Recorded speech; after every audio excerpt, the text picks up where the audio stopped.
We're gonna play those guys. Right.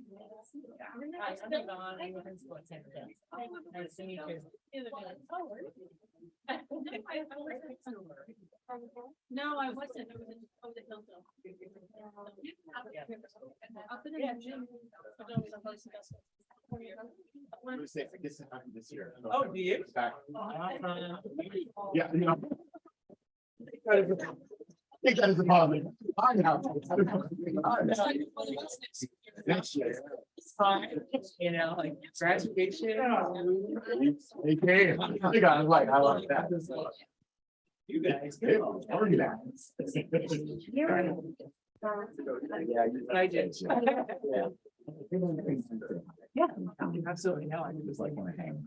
Yeah, absolutely. No business, just chit chat. Yeah, anytime. All right. Okay, guys, let's get started. All right. Yes. Test. Yeah. Okay. We good? Maybe just, would you mind opening these for me? The documents just open them up.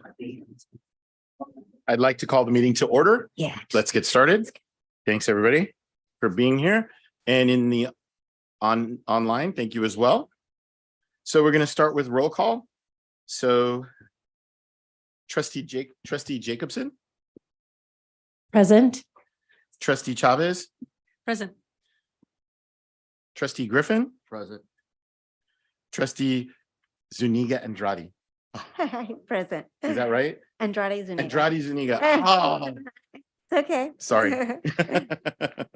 All right, and I'm present as well. All right, so tonight we have Spanish interpreter Enrique Montaldo. For those who would like to attend the meeting virtually in Spanish, that is an option. Enrique, would you please communicate that for us this evening? Thank you. Oh, you're on mute. Buenas tardes. Tenemos a nuestro intérprete de español para la reunión de esta noche. Para aquellos de ustedes que quieran asistir a la reunión en español, esta opción está disponible. Gracias. Thank you. If you wish to view closed caption on this meeting, please view the meeting on the San Mateo Union High School Si District. desea ver los títulos, Ready? Okay. If you wish to view the closed captions of this meeting, please view the meeting on the San Mateo Union High School District Board Meeting YouTube channel. The link to the YouTube channel can be found on our website. You may view the captions in English as we stream live our meeting tonight, and you may view the captions in a variety of other languages if you choose to watch it that way after this meeting has ended. Viewers may request additional accommodations by calling 650-558-2201. For our deaf and hard of hearing community, we have a team from Hannah Interpreting Services, and they will be interpreting our meeting this evening. Thank you. We would like to ask everyone to speak clear at a clear and reasonable pace for our interpreters. I hope, interpreters, that I'm not going too fast. All right, I got a smile, so I think it's okay. All right. All right, let us start with the Pledge of Allegiance, and let's stand. Anyone want? Dr. Black, would you help us? Pledge allegiance To the flag of the United States of America and to the republic for which it stands, one nation, under God, indivisible, liberty, justice for all. Thank you very much. Okay. Report of actions taken from closed session. We have a special ed settlement. In closed session, the board, upon motion by Trustee Andrade Zuniga and seconded by Trustee Griffin, moved to approve 2 special education settlements with a vote of 5-0. Public comments. This is a public meeting of the San Mateo Union High School District Board of Trustees. If you are joining us in person and wish to make a comment about the agenda, an agenda item, or during public comment section at the beginning of the agenda, please fill out one of these requests to address the board forms and submit it to our secretary over on the side. The forms should be given to the secretary before the agenda item begins. If you are joining us virtually, use the raised hand feature on Zoom to be recognized. When invited to do so by the board president for each item on which you will wish to comment, you will be admitted to speak as a panelist during your public comment period. The board president will call on you. Please note that comments tonight are limited to 1.5 minutes. The board president may increase or decrease the allowed time for public comment, depending upon the topic and the number of people wishing to speak. Okay, I'm going to move on. Is there any comments? Just the one? And you have another one online. Okay, so first I'd like to call up Richard Holliber, and he would like to announce an opening for the San Mateo Community College Board. Good evening. Good evening. Good evening. Thank you very much, President Land, members of the Board of Trustees, staff, and everyone else present. Richard Holliber is my name. I live in San Mateo. I've been a district resident for 42 years. Parent of 2 graduates of Mills High School that got a fabulous education there. And I'm a member of the San Mateo Community College Board. We are the governing board for College of San Mateo, Skyline College, and Kenyatta College countywide. And we have a vacancy right now open in District 3. And we are going to be seeking applications and then, with any luck, selecting someone who can serve the remainder of a term, which runs through the November election in 2024. So close to 2 years. The district, you could look up on our district website, but it's the cities of San Bruno, Millbrae, Burlingame, Hillsborough, about 40% of South San Francisco, a small slice of San Mateo, and some of the unincorporated area. If you need help, I'm speaking to anyone who might be interested in applying, figuring out if you're in the district, we should be able to help you if you call our district office. Applications close Saturday, February 4th. So that's coming up pretty soon. We've done our best to get the word out. I'm here as part of a collective effort to spread the word. We invite anyone who has the interest, the desire, the commitment to public education, and who's qualified, basically eligible voter is the basic qualification, living in the district. Please apply, and we hope that this will help get the word out. Thank you for the great work that you all do to educate the students in our community. Really appreciate what you do, and I know it's a labor of love. So thank you very much. Thank you very much. Thank Thanks for sharing you. that. Okay, we do have 2 comments from. We have Serena Art now. Okay. Bringing up as a panelist. Serena, can you hear us? Hi, yes. Hi. Hi. Thank you. My name is Serena Art. I'm a teacher here in the district. I teach video and media arts. I just wanted to sort of celebrate the anti-racist work that we're doing and how we're starting to get onto our path of meeting our goals for our racial and equity policy. I just want to say that this work isn't easy, and it's work that it's challenging, and we always need to strive to do better.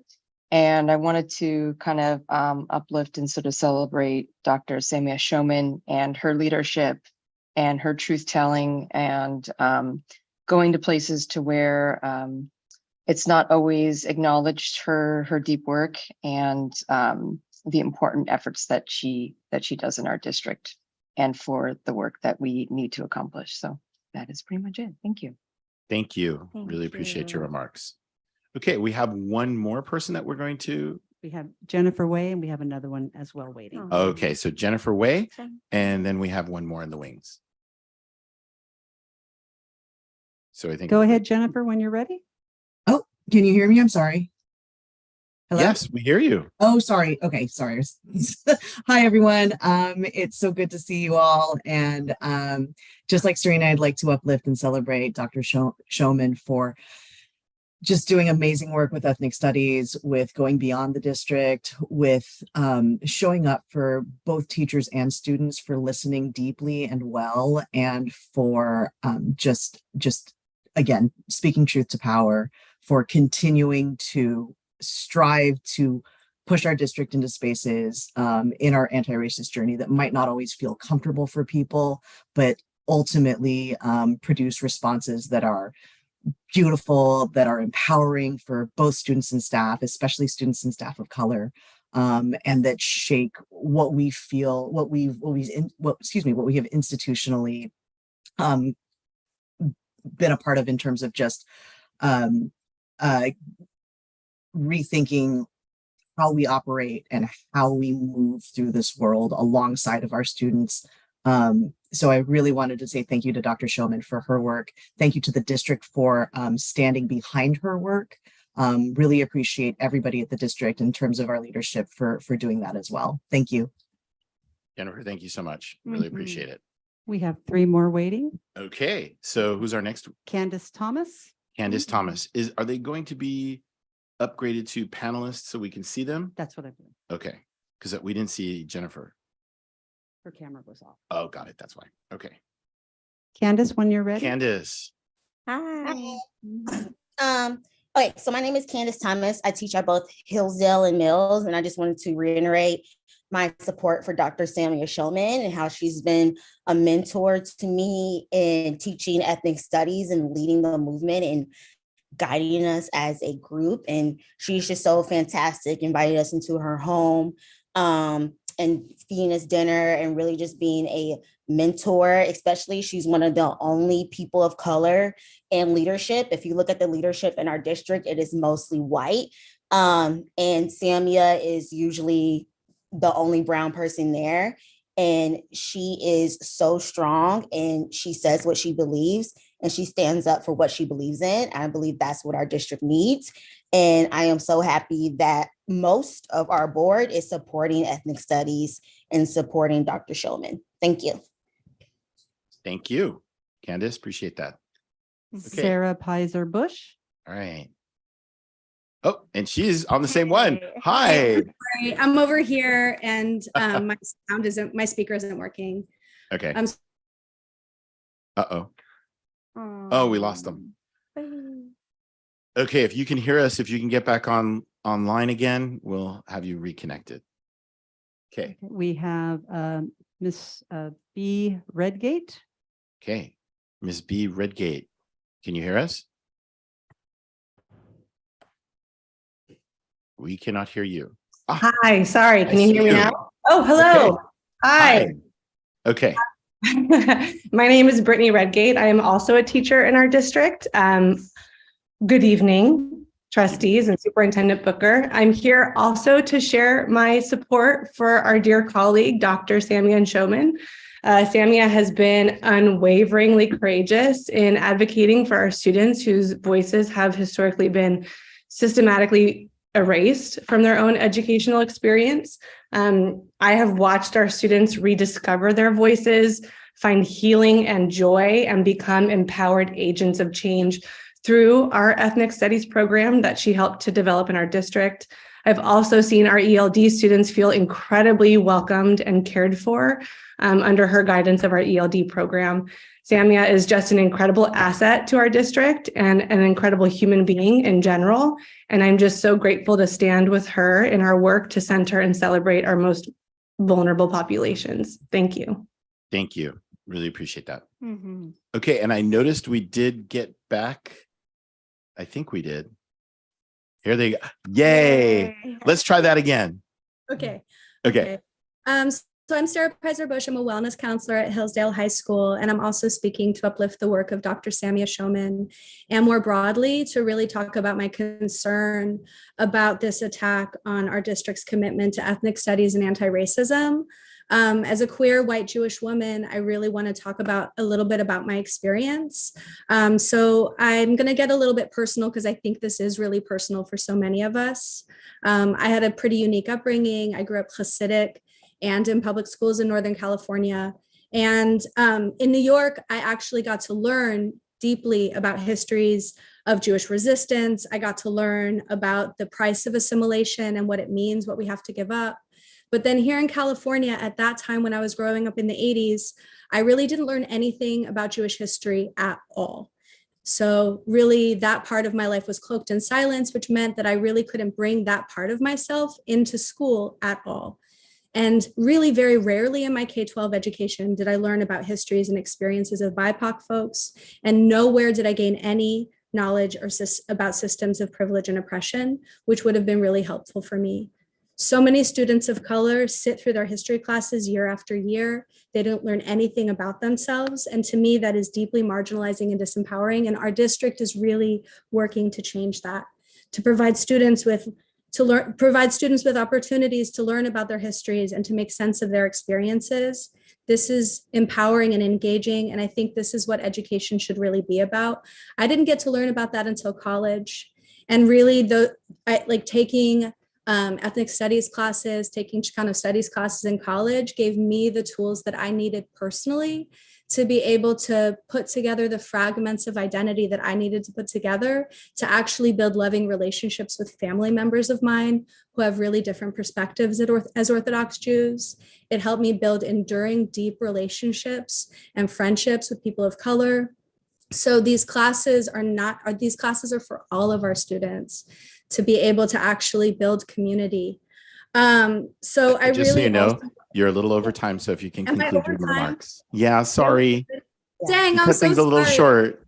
Sorry. Okay. You just want to, if you want to close this up, I what you're do saying, wanna that's great. I just really want to say that using Jewish folks to target Dr. Samia Showman is divisive, and was trying to speak to that. Sorry, I went over. No, and thank you. I wanted to make sure you had that conclusion. So, okay, thank you very much. We have a few more speakers that would like to talk. So let's bring Dan them up. Connolly. Okay, Dan, can you hear us?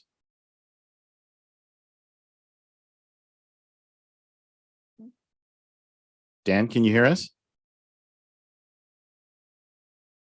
All right, maybe we can try. Sorry, I apologize. No problem. We hear you. All right. Okay.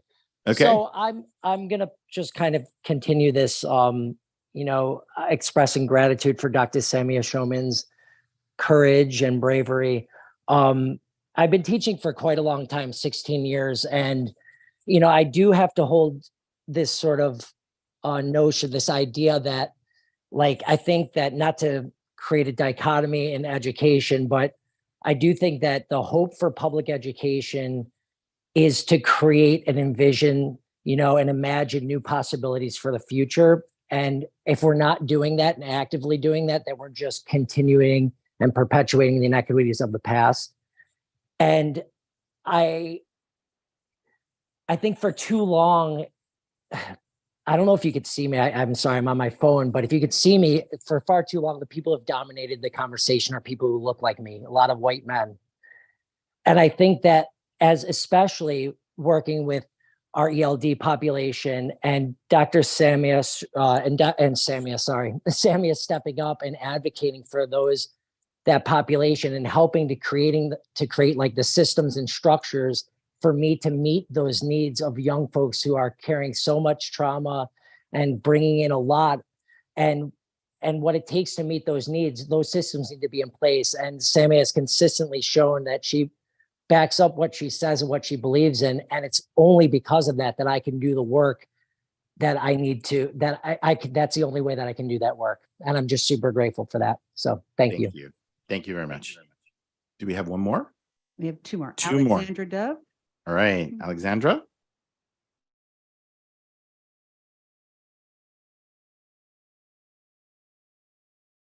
She comes.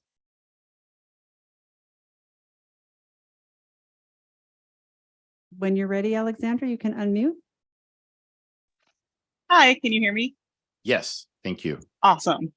Hi, I just also wanted to share my support for Dr. Showman and the Ethnic Studies program. I'm a teacher at Mills High School. I've been teaching for 15 years, and I was one of the teachers that helped start teaching ethnic studies across the district several years ago.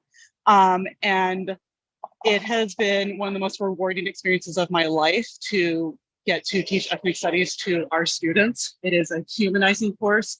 It is a course in which we face hard histories, in which we acknowledge the hard truths of the past, but not in a way that's divisive, not in a way that seeks to blame or ostracize, but in a way that empowers our students. It's a class in which I see my students see themselves in an intentional way that they feel not only seen, that they feel valued. We build collective agency. my students leave the class empowered. And that's what we want from our students. We want them to critically analyze the world, the events of the past, the events of today, and not only be critically analytical of it, but be engaged, be leaders, be advocates for themselves and others. We talked about how we all have power, we all have privilege, we all have responsibility to act. And this class could not have happened in the humanizing, powerful way that it has without the leadership and the guidance of Dr. Showman. And I'm just so incredibly grateful to have had the opportunity to have worked with her as a colleague and to have worked with her in this program. And I'm really proud of the work we've done in this district. And I really hope that we continue to do so with all the support of our board members and leaders in our community. So thank you very much. Thank you. Okay, last comment, Angela Z. All right, Angela Z.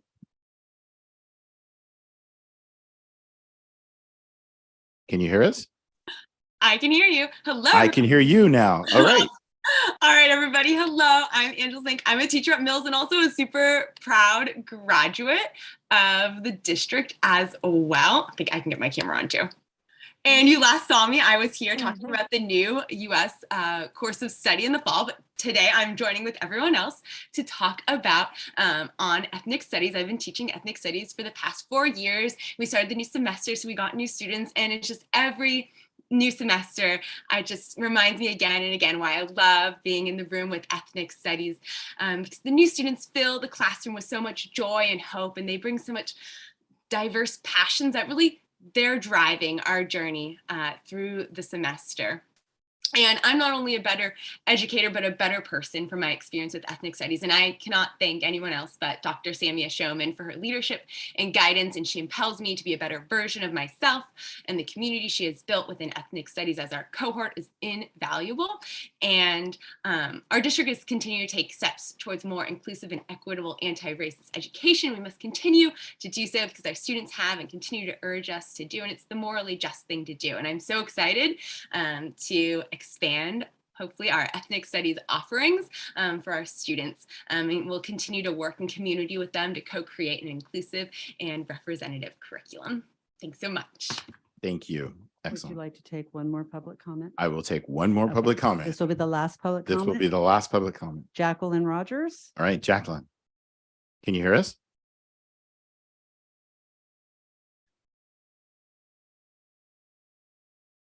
Aha. All right. There you are. Do you hear us? Awesome. Yes. Do you Okay. hear me? Yes. Go ahead. Wonderful. Good evening, trustees, Superintendent Booker. My name is Jackie Rogers, and I currently serve as the LTEL and Ethnic Studies Coordinator.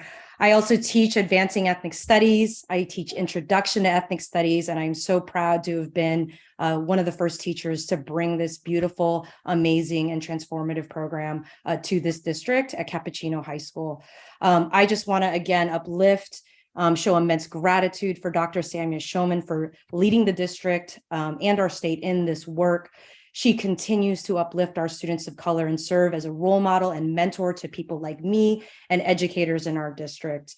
I am just so grateful, so proud to work alongside her so we can continue on our path to liberation, to love, and to create this beautiful sense of belonging in our community.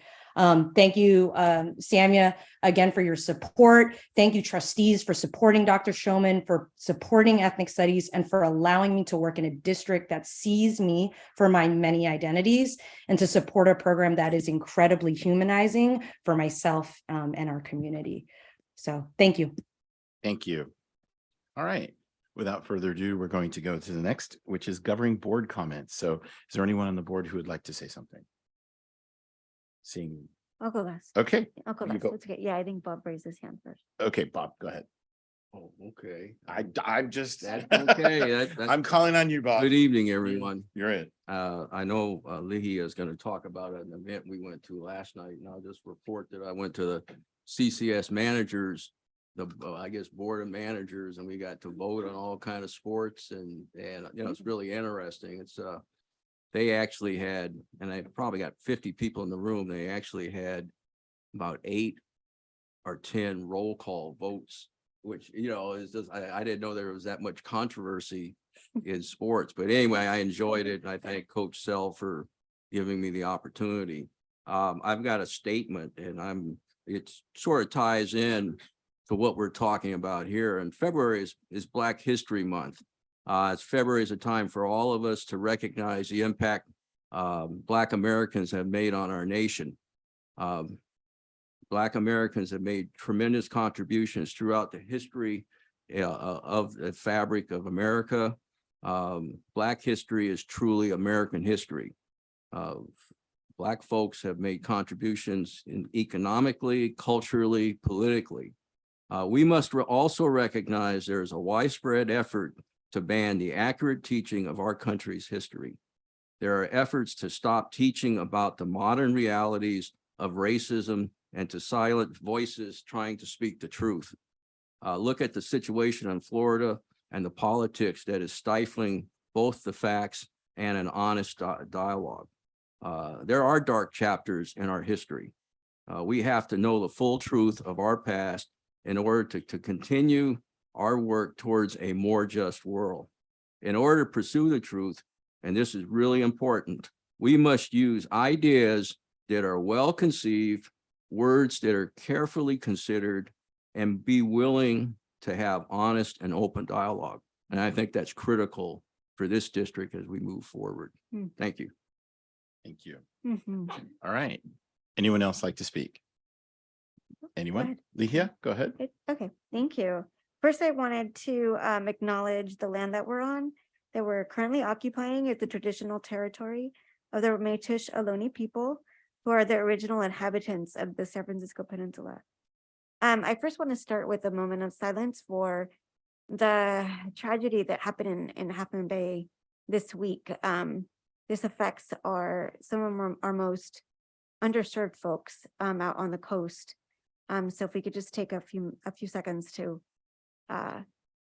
just reflect.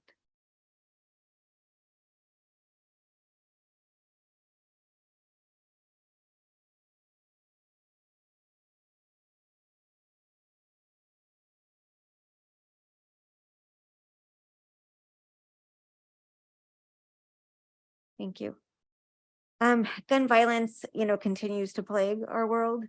Now it's hit real close to home. I don't think I've ever remembered a massacre here in San Mateo County. But along with, moments of silence and conversation and things like that, I really want to see some action. I feel like, there's a lot of thoughts and prayers and, all these conversations, but do we really move forward? No. So I just urge people to really think about what it means to really support folks that have experienced this type of situation. I also wanted to say Happy Lunar New Year to all those that celebrate Lunar New Year.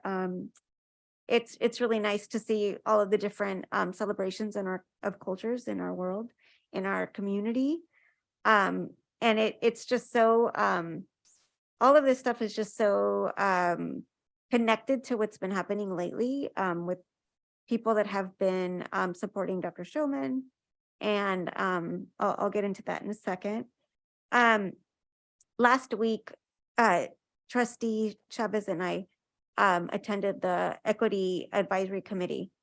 And we talked about how to communicate better with parents and families and how to bring a lot of this work to our community a little bit better.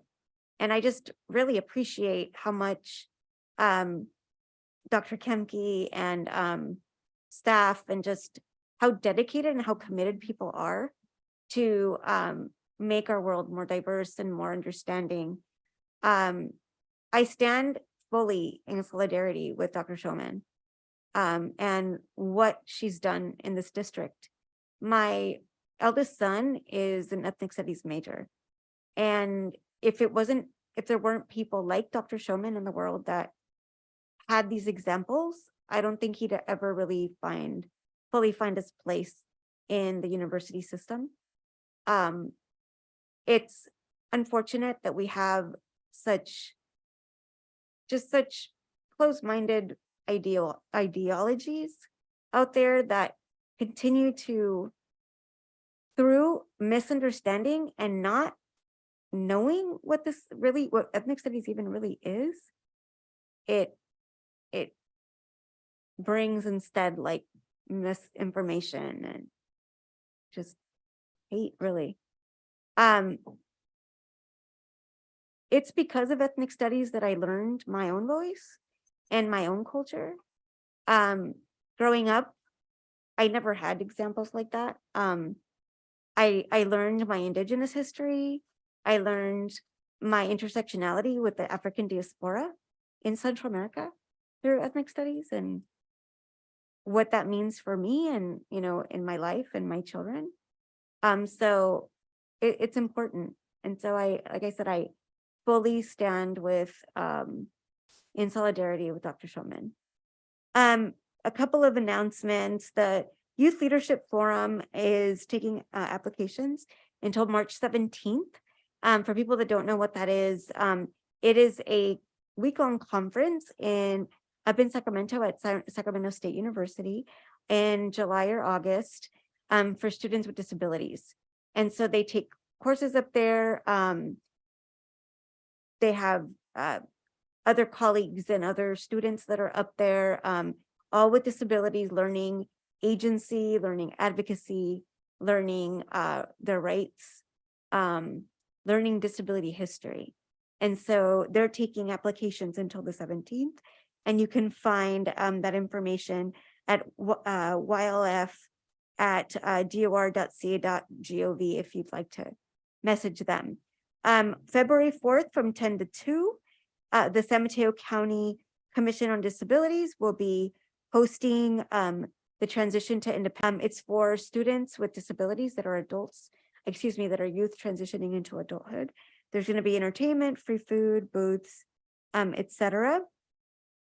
And then, like Trustee Griffin was saying, he and I attended the Dismantling the School to Prison Pipeline event last night through the REACH Coalition, which I'm part of, and the San Mateo Foster City School District and FLY, Fresh Lifelines for Youth.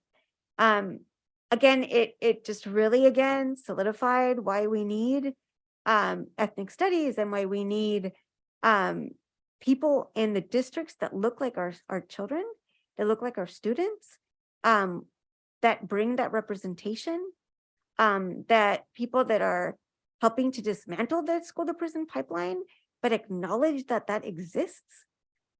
So I really, it was a great event, and everybody that showed up, it was really nice to see that. The ACLU is looking for youth for our youth advisory subcommittee.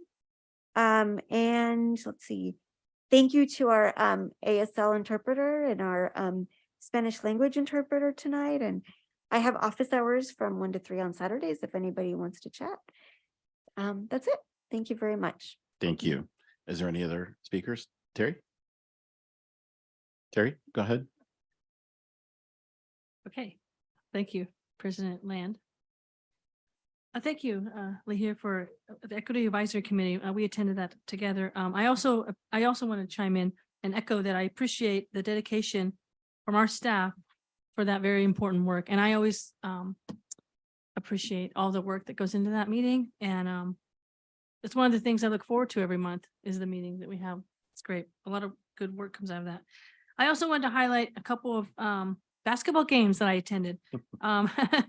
Very exciting, a lot of energy, a lot of excitement, a lot of engagement. I think I pretty much have been to every gym in the past 4 years here in our school district because my older daughter played basketball.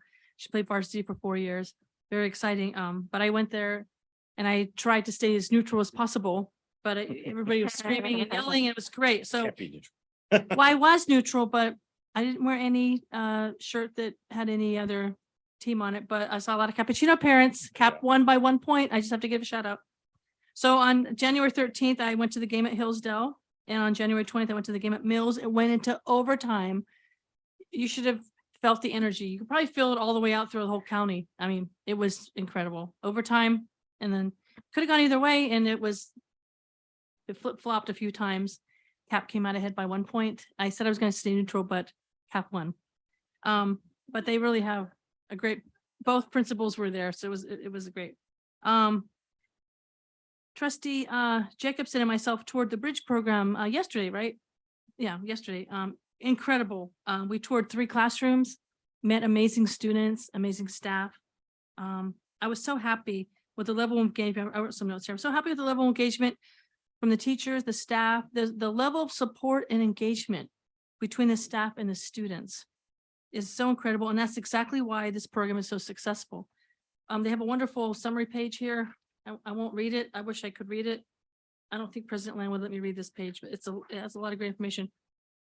A lot of great information stands out here. I'm going to read just one sentence if that's okay. One sentence sounds Okay, great. that's it. Okay. Our staff is dedicated to creating a safe and compassionate alternative educational space centered in love, hope, and justice in order to support the educational and personal goals of our students. And I mean, just seeing the staff there and the students making such a difference with the bridge program. Dr. Showman gave us a tour. I can't say enough good things about that program. And Dr. Kemke was with us. And I was very moved by what we saw. And I'll let Trustee Jacobson, if she wants to chime in, it's up to you.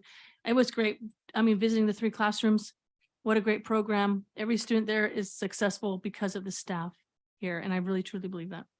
Thank you for allowing me to speak. All right, thank you. Trustee Jacobson? Okay, yes. Just a couple things. I'll piggyback on with Terry about the bridge tour. I was very, very grateful for Julia Kempke and Samia Showman for touring us around and helping us get acquainted with the program. I was really impressed. Didn't know anything about it before that, and just so happy to know that we have resources, individualized attention and programming for students who are who have a lot of support needs around English language learning and, you know, bringing them up in their academic experience. There was a lot of camaraderie among the students themselves and with the staff. It was just really inspiring, and I'm happy that we have that in our district. Last weekend, I attended a local chapter of the CSBA, a training for new school board members. That was really, Greg Land organized it. So that was a very educational experience. I learned a lot, both about governance and about just public school education in general, and so some specific issues and challenges that our county faces. And it was also nice to meet other school board members throughout the county. So that was good. And then lastly, I just wanted to say that as a member of the Peninsula Multi-Faith Coalition Board, I wanted to report that we had a Martin Luther King Day of Service a couple weeks ago. And we had many great projects, over 500 volunteers from different faith houses among the peninsula came together and did many different projects. And one of them was constructing picnic tables for our Hillsdale High School Peace Pantry Garden. And so I've seen the tables, they're up there, they look fantastic. And there's a nice place for families to sit and enjoy the garden. So just wanted to thank the Peninsula Multi-Faith Coalition for that work. That's it. All right, thank you. It really is hard being last, but I'm going to take my turn. Just a few items to talk about. First, Trustee Andrade Zuniga, thank you for bringing up mentioning about the tragedy in Half Moon Bay. I was going to do the same with the moment of silence, but I'm glad you did that. I do want to acknowledge that we also had another tragedy in Southern California near my hometown. What happened in Monterey Park and ended in Torrance, right where I grew up. And I just think, like you said, it's just these terrible things are happening, and you know, we need to acknowledge it and go beyond that just moment of silence sometimes. So on a little bit more positive note, happy Lunar New Year. So thank you again, Trustee Andrade Zuniga. And I'm so glad that we are celebrating Black History Month. And I really appreciate the words of Trustee Griffin and what he had to say. I think that it gives a lot of weight to what he had to say, and I appreciate it. As for me, last night I wasn't at what you guys went to. I was in Millbrae at the Movers and Shakers event hosted by the Lions Club, and our Mills principal, high school principal, Pam. I am going to mess up your last name, so I'm really just going to avoid saying it. Okay. But Principal Pam did an amazing job, and she represented us really well with the Lions Club, and her PTA president was there. And it was just really well attended. And it was really glad that I got to see she represented our district very well. As Trustee Jacobs said, I helped organize the San Mateo School Boards Association new board member orientation. It was well attended, about 20 members. It was great to see Jen there. We were lucky to hear some really important speakers, including Kalima Salahuddin, Hector Camacho, who talked about equity in the history and education in America. We had our county superintendent, Nancy McGee, there to discuss about the county. Alyssa McAvoy, who helps represent the larger organization of CSBA, and a local superintendent, Tony Presta, talked about to our members about superintendent and board relations and how to make it work. I think it was really an outstanding afternoon, and I'm really glad I helped to be able to organize that. Finally, I would like to honor Dr. Samia Showman. I want to say that I really appreciate her efforts and expertise that she brings to our district. She's a leader that we all should aspire to be. Her work with our ELD program, our Bridges program, our DLAC group, and of course, her efforts with ethnic studies, not only in our district, but in the state level, is amazing. I can say without a doubt that how vital she is to our district and how great of a leader she is for us. I also want to share on a little lighter note that is she is my birthday twin. We share the same birthday, so Bruce Springsteen, Sammy, and I all have the same birthday. So without further ado, I know that was the most important thing that we had to say tonight. We're going to move on to recognition communications of the board, and that's the next item on the agenda. We only have one item on that report, which is the 2022-2023 first interim financial report from Design Tech High School. Is there any comments or thoughts, or just we acknowledge it, right?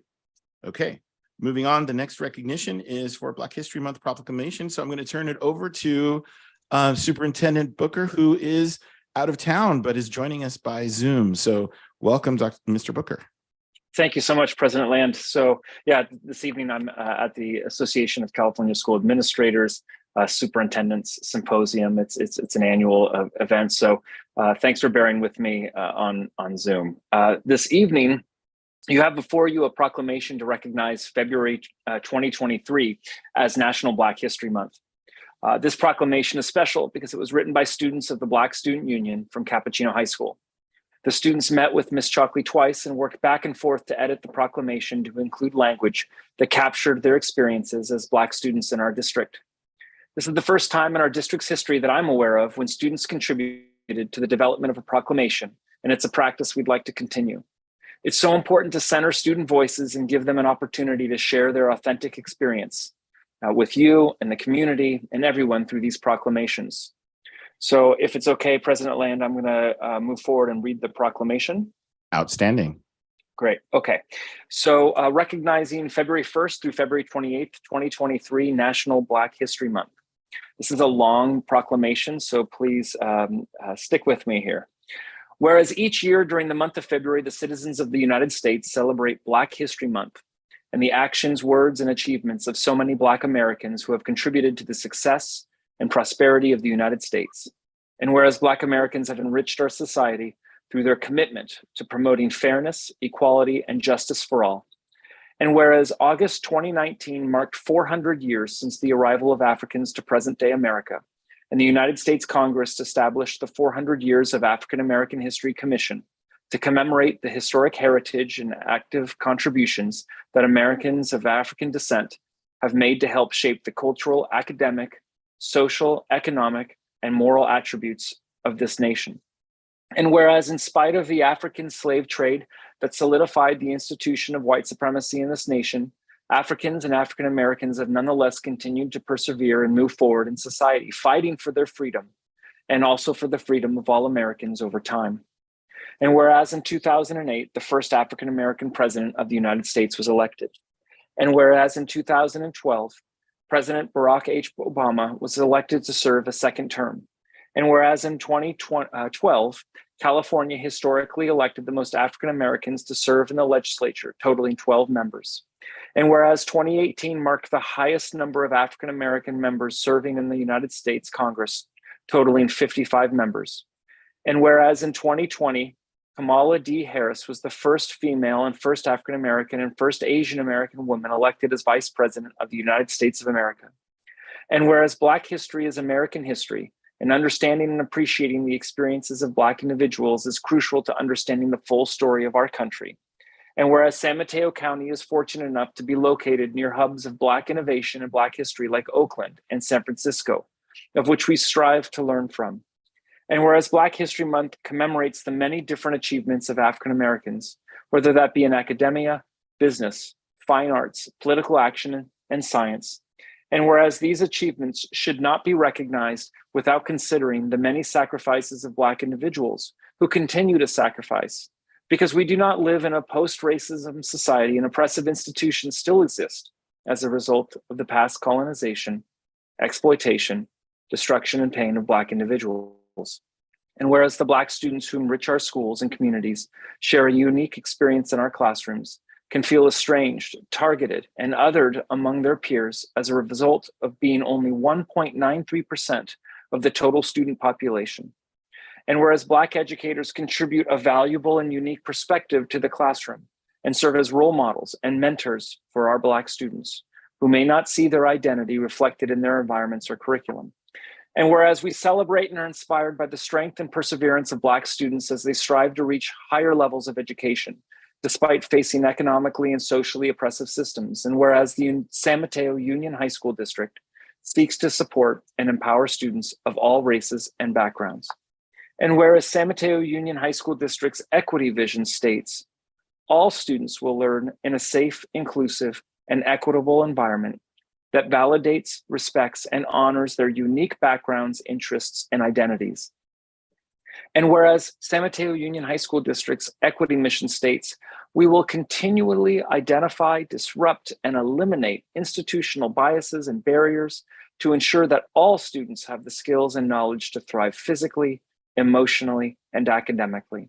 And whereas the San Mateo Union High School District Board of Trustees approved Racial Equity Policy BP 0415, which states the Board of Trustees seeks to ensure that policies and practices produce equitable outcomes for students who identify as Black, Indigenous, people of color, BIPOC. The district's mission, vision, and goals recognize that educational excellence for all students requires a commitment to racial equity. Whereas the district recognizes it can and should continue to make progress on the San Mateo Union High School District Board of Trustees approved racial equity administrative regulations, which calls for, quote, adopting curriculum and instructional materials that include diverse voices and perspectives, unquote. Now, therefore, be it resolved by the governing board of the San Mateo Union High School District that the district take great pleasure in recognizing February 2023 as Black History Month, urges all citizens to join in celebrating the accomplishments and persistence of African Americans during Black History Month, and encourages the staff and students of San Mateo Union High School District to recognize not only the many different talents of African Americans, but also the great achievements, contributions, and sacrifices they have made to help create equity and equality for all. Thank you. President Land, you have a public speaker. Okay. Before we go to board comments, I'm going to go to the public speaker. So the public speaker would like to talk. Candace Thomas.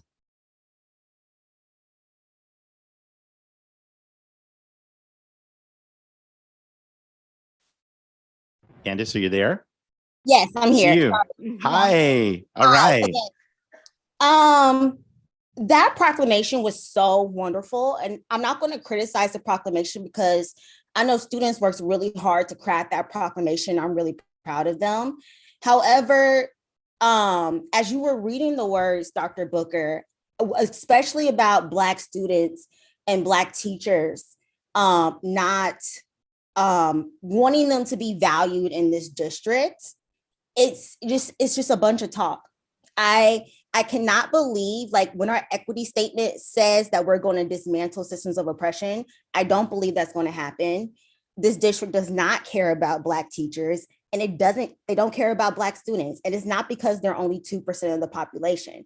It's because this district upholds what rich white parents want to be taught and what they want.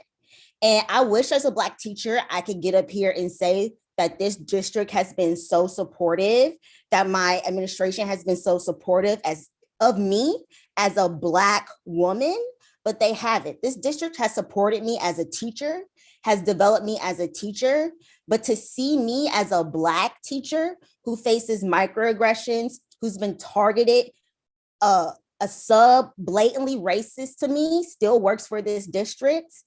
I wish our district would stop paying thousands of dollars to consultants. I wish they would listen to our students and teachers and stop talking and start actually doing the work to be anti-racist. Thank you. Thank you.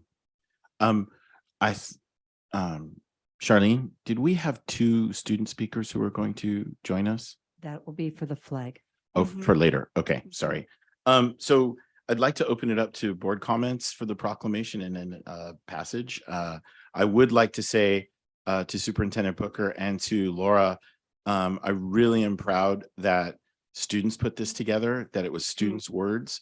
I think there's power in that. I've never been more moved by a proclamation that really included their thoughts and their feelings and and it really spoke to me. I just the quality of all of it is amazing, and I hope we continue to do that.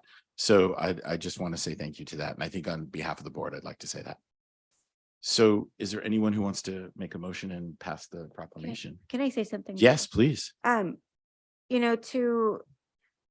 first I wanted to say how impressed I am with the proclamation too, because also we have amazing students, and this is proof of, of how great our students are and how much they want to get involved in this stuff.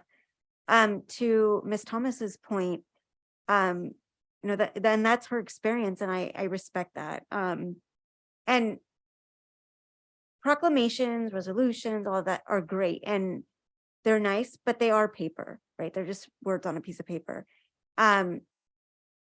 What's really valuable is action. It is sad that out of over 500 members of Congress, we only have 55 Black Congress people. Out of the 80-something members of the California legislature, only 12 are Black. So that, that sometimes kind of it overshadows some of the resolutions and things that we do. Although I see the value in them though, because it calls it out. But if we want to continue to show that we want to do better, we have to follow it with action. And that's with every proclamation and resolution that we write. So, but thank you though to Laura, to Ms. Chalkley, and to Superintendent Booker for, for allowing the students to do this. This is good. So I will I'll make a motion if there's no other discussion. Is there a second? I'll second that, but I Okay. also wanted to. Absolutely. So there's a motion and a second, and you'd like to talk. Go for it. Well, I just wanted to Yeah. echo what you both have already said so graciously. I just wanted to thank everybody involved in putting it together. I think it's beautiful. It's beautiful. And I just want to thank Dr. Kemke and also any staff involved, and a huge thank you to the students. They're the ones behind this, and I think it's amazing. Thank you. Absolutely. We good? Okay, there's a motion Is and a there any other second. comments? Anyone else? Okay, let's go to a vote. All those in favor, please say aye. Aye. Any opposed? Hearing none, it's a 5-0 vote. Thank you. And the proclamation is passed. Thank you. So moving on, Do you want to say something? I'm sorry. I thank Dr. Kemp because she's involved in a lot of things, but I also want to thank Laura Yeah, Chalkley for I working think with the students. I apologize. I kind of caught that, but Caught didn't that go one. anywhere with You that. got to So correct me, sorry. please. Okay. Thank All you. right. So the motion is carried for the proclamation. Our next agenda item is consent. The consent. Does anybody want to pull anything? Or is there a motion to pass the consent? I'll motion to pass the consent. Okay, motion by trustee Chavez. Is there a second? Second. Second by trustee Griffin. For the consent agenda to pass, all those in favor, please say aye. Aye. Any opposed? Hearing none, motion carried. All right, moving on to the next, we're going to regular reports. Superintendent Booker, you're back. Yeah, thank you so much. Right. Just a couple of announcements I'd like to make tonight. One, following a lot of what some of the Board of Trustees have already mentioned, but just really sincere, happy Lunar New Year to all of our families across the San Mateo Union High School District in celebration. Secondly, I also want to echo many of the words of our colleagues, our educators, our Board of Education, and in thanks to Dr. Samia Showman for her compassionate and tireless service toward our ethnic studies programs, teachers, our bridge program, our ELD programs, family engagement, and the list goes on and on. It's truly a treasure to have her in the district and have her working toward more equitable outcomes, more education, more honest dialogue across not only our students, but our educators and our families as well. So just tremendous thanks for all of her work. I've only been here 6 months and I've been able to see it firsthand in classroom visits and in direct conversation and consultation with her. So thank you very much, Samia. I also want to offer some additional words that, I'm saddened by our continued violence in our world, our state, and now our own county in Half Moon Bay, a town where many of our educators live and where many of us have close ties to the community. Our hearts go out to the victims, their families, and the entire Half Moon Bay community. I want to reiterate some of the resources that we shared in our messages Monday regarding the Monterey Park tragedy. We know these events, particularly those that are close to home, can have a direct impact on the mental health of our community members, and not just our students, but our colleagues, our educators, our families, community members. We want to continue to assure you that San Mateo Union High School District is committed to the safety of our schools and the well-being of our communities, and not just the physical well-being, but the emotional health as well. If you or someone you know needs help, please see our mental health and wellness webpage on the district's webpage to learn more about resources for you and your loved ones. And don't hesitate to reach out, families, to your school site's principal, counselor, if you see your student or your child in need of support. So with that, I want to thank all of our mental health counselors, our wellness counselors, our family engagement coordinators, and everyone else that's been pushing in to support students and families at this time. Thank you.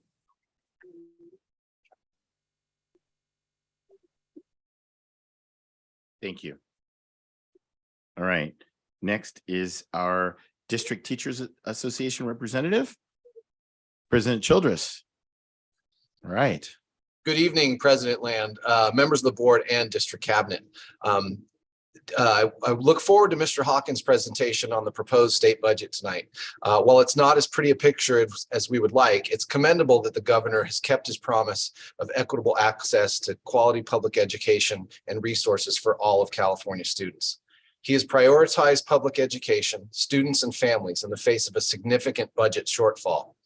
This continued prioritization of education and the state's resilient budget means that our district will be able to continue implementing the recent investments in education and expanded learning opportunities for students and families to continue to recover from the pandemic. That's good news. Another good news. I want to congratulate all the my certificated colleagues who have announced their retirement tonight. Together, they represent 106 years of service to the San Mateo Union High School District. So congratulations to Steve, Sarah, Julie, and Greg. As a point of personal privilege, I want to say just a few words about my fellow Hillsdale Knight, Greg Jarillis. Greg has been a Hillsdale history teacher for 37 years. In that time, he has had immeasurable impact on the Hillsdale community, whether it be for the creation of the Battle at Dawn and Golden Trial projects for freshmen, the Freshman Humanities Program, the building of the truly legendary Hillsdale Mock Trial Team, or as one of the chief architects of the original smaller learning communities. Greg's legacy will not soon be forgotten. These are just a few of the bullet points that many of us can share, but I want to also thank Greg personally for his support of me personally, not only as an educator, but also as a mentor and as the immediate past president of the association. Greg's work for years as president and negotiations chair before that helped establish a true culture of collaboration between the district and association that I believe would not be present if not for Greg's leadership. His legacy as an association leader has facilitated my work and success in that capacity in many ways. Congratulations, Greg.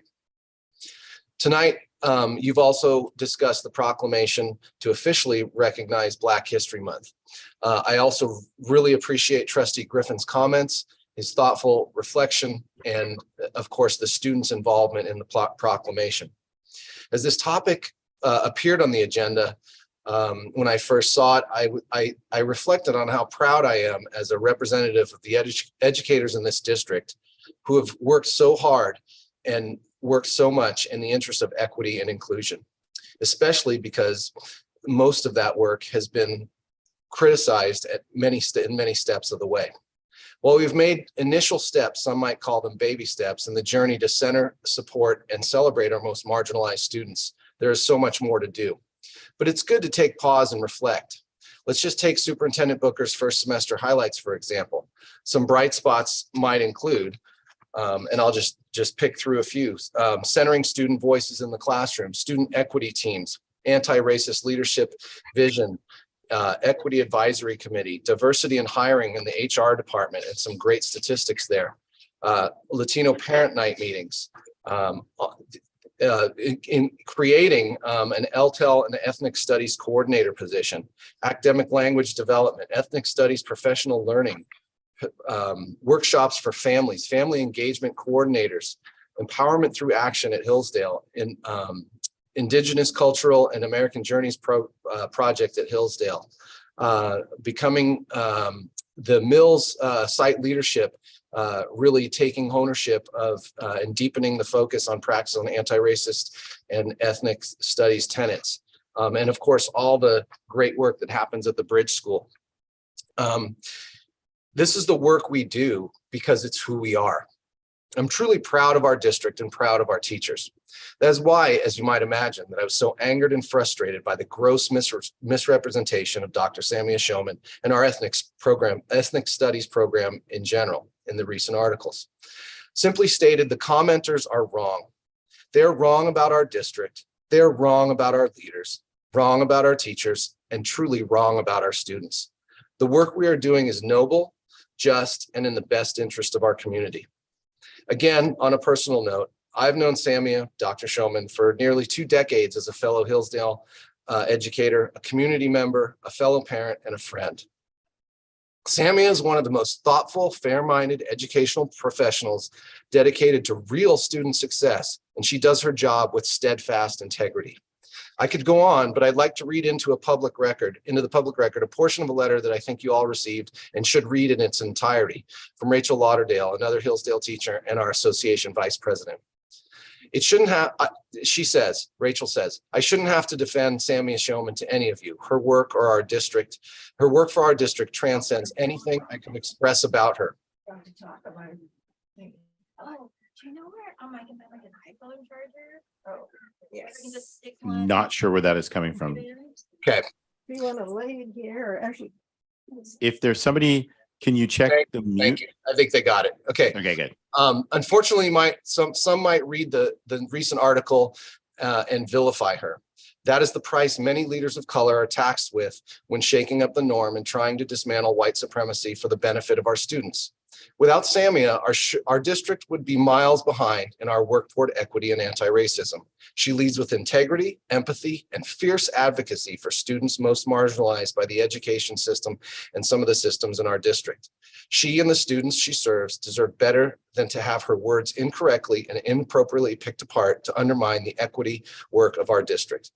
I hope you are all appalled as I am that this article so inappropriately depicted her work and the work of our entire district. Do not fall victim to the hatred, ignorance, and racism of articles like this and community members who have no background in education and no place in this conversation. Trust the experts, trust your leaders, trust your educators, trust your students. Thank you. Thank you. All right, I'm going to move on to the report of the CSCA Chapter 519 representative. Hi, everyone. Robin Clemens here, President of the CSEA classified group of members, unit members, I guess is the correct term. Thank you very much for your time this evening. I want to tell you, we've been working really hard, as have the district representatives on our negotiations. And we are moving forward. We're not where we want to be yet, but we're getting there. And I appreciate the process. We also have, we're successful in getting a nutrition, not specialist, nutrition services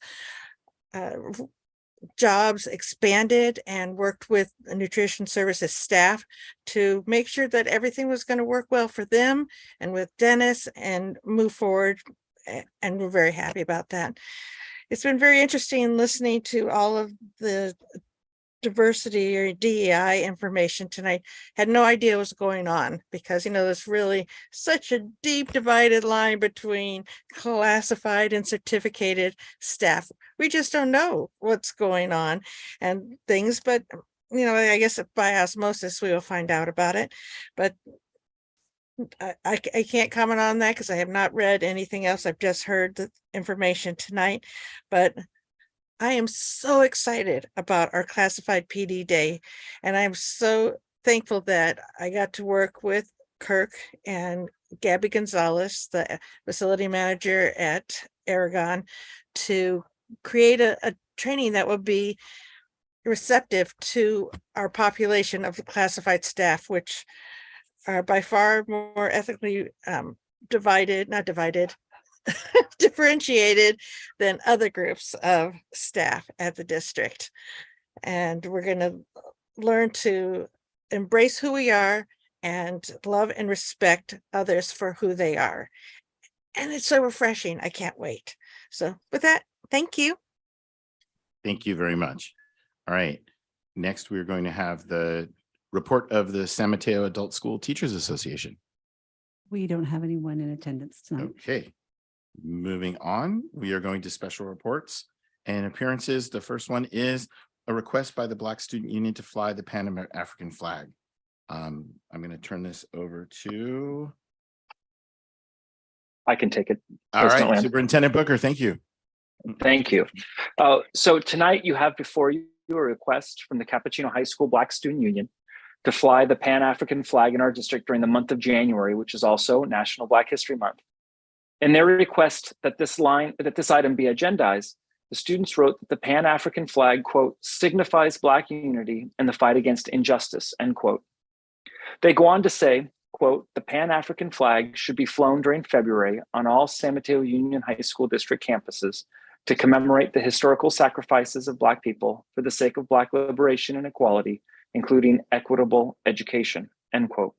The students also wrote, quote, as an educational institution that is in the transition of becoming an anti-racist district, raising the Pan-African flag would support anti-racism while also cultivating a sense of belonging and solidarity among Black San Mateo Union High School District students, end quote.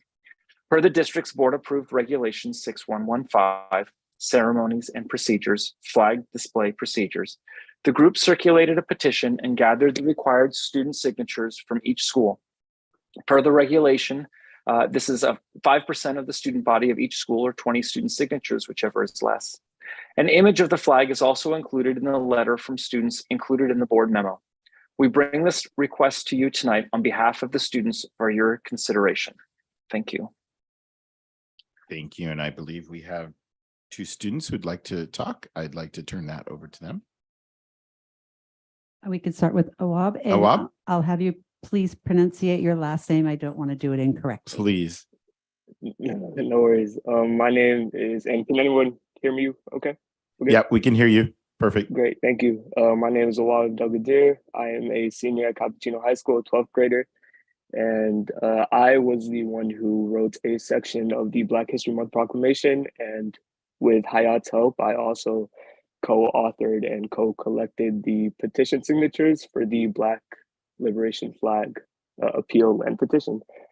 Now, I'm not going to come up here and give some kind of emboldened speech on what this means to me as a Black student. I wrote all that down for the Board of Trustees to read. Instead, I want to skip to what feels like the most important part, which is the members of my community who helped me get to this point. First and foremost, I'd like to thank Hayat, who's been there for me for 7 years strong. I really appreciate you, and was especially there for me when I was overseas doing this and had no Wi-Fi. So thank you so much, and I appreciate you in ways that you don't even know.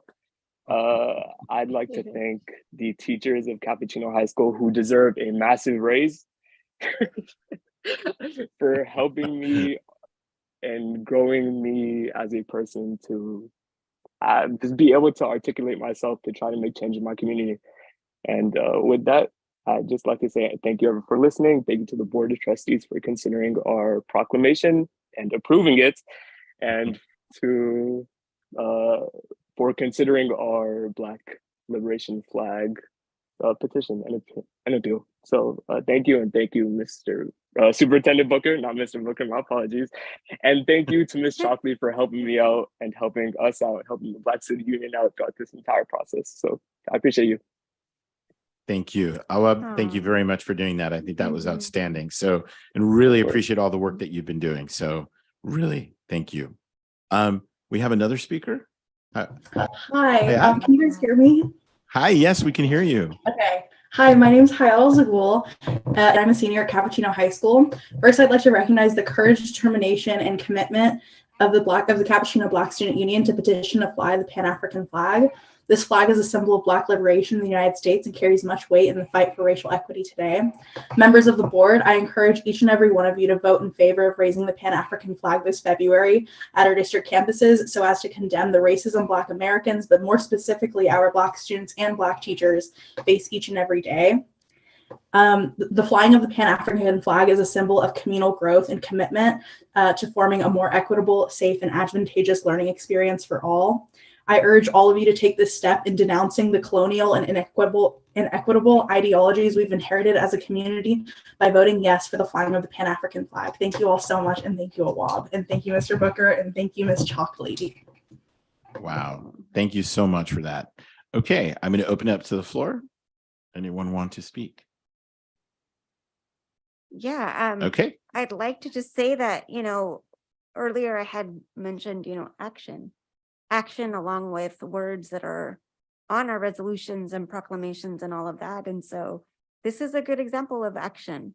So I do encourage my colleagues to vote yes, because we have to show that we truly do believe in what we're saying we do. Thank you. All right. Thank you. Anyone else? Okay. I'll make a motion. All right, let's do it. Thank you. Vigorously support the motion. All right, a vigorously support. Is there a second to that? I'll vigorously second that. Really vigorously second. Okay, so a motion made by Trustee Griffin and a second Vigorously second. vigorously seconded by Trustee Chavez. I just want to say I am so impressed with both of you and all of your work. Yes. I know you thanked the superintendent and Ms. Chalkley, but I think the board all wants to say thank you and really honors what you did. I think it was very important and very special. So thank you for that action. And it goes to what Trustee Andrade Zuniga was talking about, which is taking action and getting involved. And you guys stepped up, and I'm really proud to say that, you did this. So thank you. All right. Without further ado, we are going to call to the vote. So all those in favor of the motion, please say aye. Aye. Any opposed? Hearing none, unanimous support for raising the flag. All right.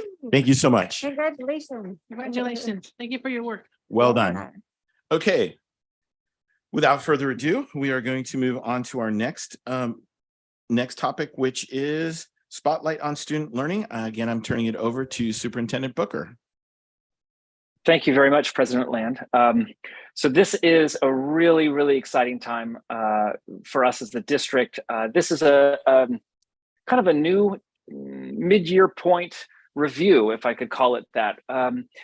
It's really an opportunity for us to recognize all of our educators across the district. And I truly mean that. If you remember back in the speech I gave to all of our teachers and staff in August over at the San Mateo High football field, one of my main themes is that, we're all educators. Everyone that's chosen to work in a school district is truly an educator. And so tonight, what I'm presenting, just a very high level slide deck is really a double-digit board memo that you have attached to the agenda that highlights really only a fraction, if I'm going to be honest, of a fraction of the incredible work that has gone on across all of our educators, across all of our school sites and our community.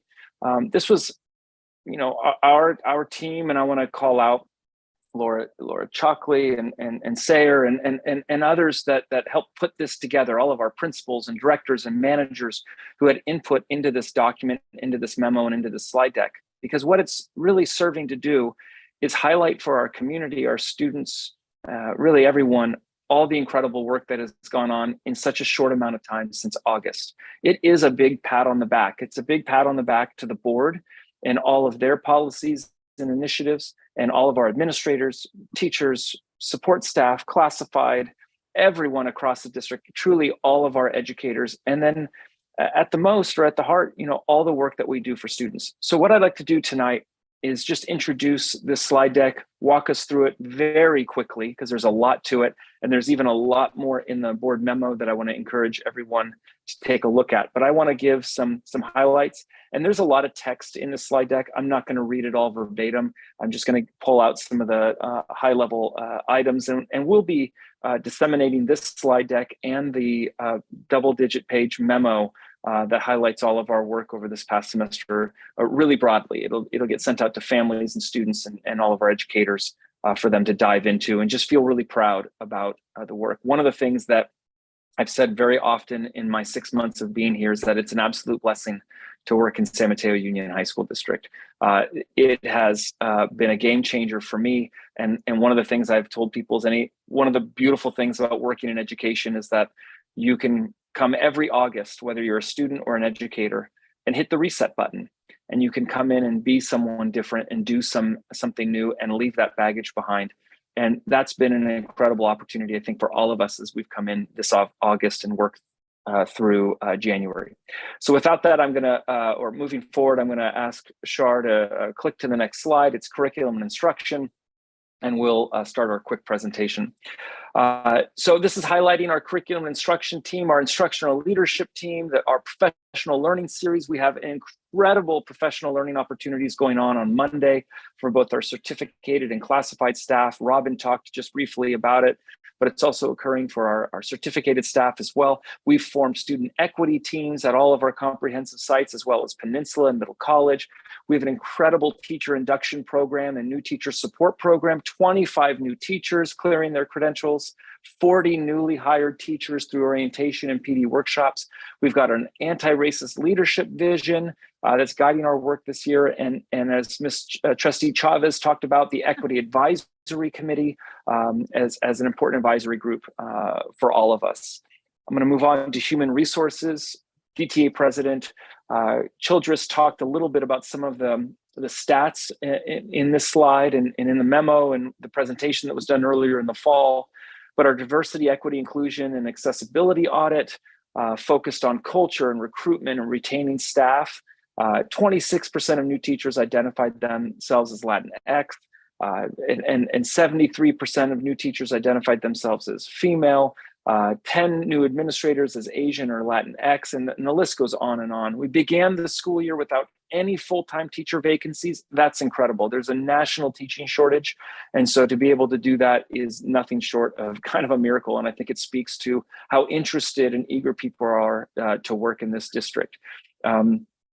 We expanded all of our current athletic directors and backfilled their teaching positions. We've had tremendous classified outreach with our outreach coordinator, and supporting all of our interested classified members in attaining their bachelor's degree and teaching credentials. I'm going to move on to communications. Communications is such an important part of every district. It builds confidence, and it's so important that we build trust and confidence across all of our community and all of our educators and students. We're hiring a multilingual communications specialist with a focus on what we call transcreation or direct storytelling to multilingual audiences. We're incorporating videography and reels and brief vignettes to get our messages across on social media. We have a new Spotlight on Student Learning webpage that we launched in September to promote educational achievement. And the Nextdoor public agency launch, we're reaching over 116,000 people And every post that goes up, it hits over 4,300 impressions. We're doing our best to get our messages, our vision, and our successes out to the public, and our communications team has done an incredible job at that. I'm going to move on to mental health. I talked to all of our educators in August about my 3 overarching goals, right? Every student graduates. We support the social and emotional health of all of our students, and all of our students thrive. And so our mental health team is really such a backbone of those 3 goals. We hired 3 social workers to support our students and students coming into the district. We have a parent education series that is unbelievable. Really, I want to encourage our families to go on our district and site school websites to take a look at when those education series are available. We have Latino parent night meetings. We have therapeutic day classes, and the list goes on and on and on. There is so much tremendous support for our students and our educators in mental health, especially coming out of COVID. We all recognize that, COVID was traumatic in many ways for many people. And so we're still working through that and supporting people where they're at. We'll move on to the next slide. Health and wellness for our students. We've organized the Stanford Teen Van, a mobile health clinic. We've had over 3,800 health office visits in the first semester. We've implemented our Narcan program with site team trainings and community awareness, and we're going to do a lot more starting in the month of February. COVID case management, we have exposure follow-up. We've provided 850 student COVID cases we've had over 1,000 total cases reported since August. And in September 2022, we offered district-wide flu shots and biometric screenings for all staff. So our health and wellness team is really at full bore, and they're doing a tremendous job. So I want to thank them. EL and academic support programs, next slide. We continue to work with our Acosta Educational Partnership in providing ethnic studies professional learning for all of our ethnic studies teachers, a cohort of non-ethnic studies teachers who want to learn more, and every single one of our school administrators. We have ELD social workers that are providing workshops for families on medical and immigration processes. And we have family engagement coordinators that have hosted several workshops for families on understanding our school systems and processes and policies and how they can best support academic and social emotional health for our students. I really want to call out specifically our family engagement coordinators. I think it's one of the most crucial programs across our district in support of student success, because we recognize that students are often not successful unless their families are pulled in to our programs and the understanding and culture of our schools. I'm going to move on to special education support services. In 2023, spring 2023, we're going to implement the Mind Play and Evidence-Based Reading Intervention Program. We continue training and implementation of inclusive practices with co-teaching and push-in service delivery models. We have professional learning that goes on consistently and constantly for co-teachers, all of our instructional aides, increase in support strategies. We have our Latino Parent Information Night, our Bay Intensive Support Services, which are incredible. They held District Holiday Boutique, and we're projected the opening of our Coffee by the Bay carts. It's something I'm really proud of, and those programs, Bay Academy, Bay University, are just really, really special. I'm going to move on to our school sites, and I'm going to kind of go fast here. Aragon High School, record number of students on AP tests, dual enrollment program, Aragon Band at Pearl Harbor Memorial, instructional coaches supporting all new and on-cycle teachers. Really, Aragon is an amazing school, and I'm going to say that about every single one of our schools. Moving on to Burlingame High School. 7 Panther musicians selected for the 2023 California All-State Ensembles. We had a lot of staffing to work through at Burlingame High School with campus safety specialists, athletic director, administrators, dean, wellness staff members. We're participating with the city of Burlingame in the Stand United Against Hate. We're going to be having a community meeting held on February 1st. And our Italian exchange program that I know Burlingame High and its community is just so proud of. We hosted nearly 50 students from Carpi, Italy. We stayed with Burlingame families for 10 days and attended classes. And we're going to have an exchange trip for our Burlingame High School students to Italy in March. Moving on to Cappuccino High School. They're supporting rising 9th graders. They hosted their Unity Week with 8th graders to support future students from Parkside and transitioning. hosted a successful ribbon cutting. I mean, that athletic complex, it is amazing. And I want to thank the band and all the students and community members for coming out. We had a Special Olympics unified sports event. We hosted district-wide programs coming in. I got to participate in that, and it was really such a positive and heartwarming event.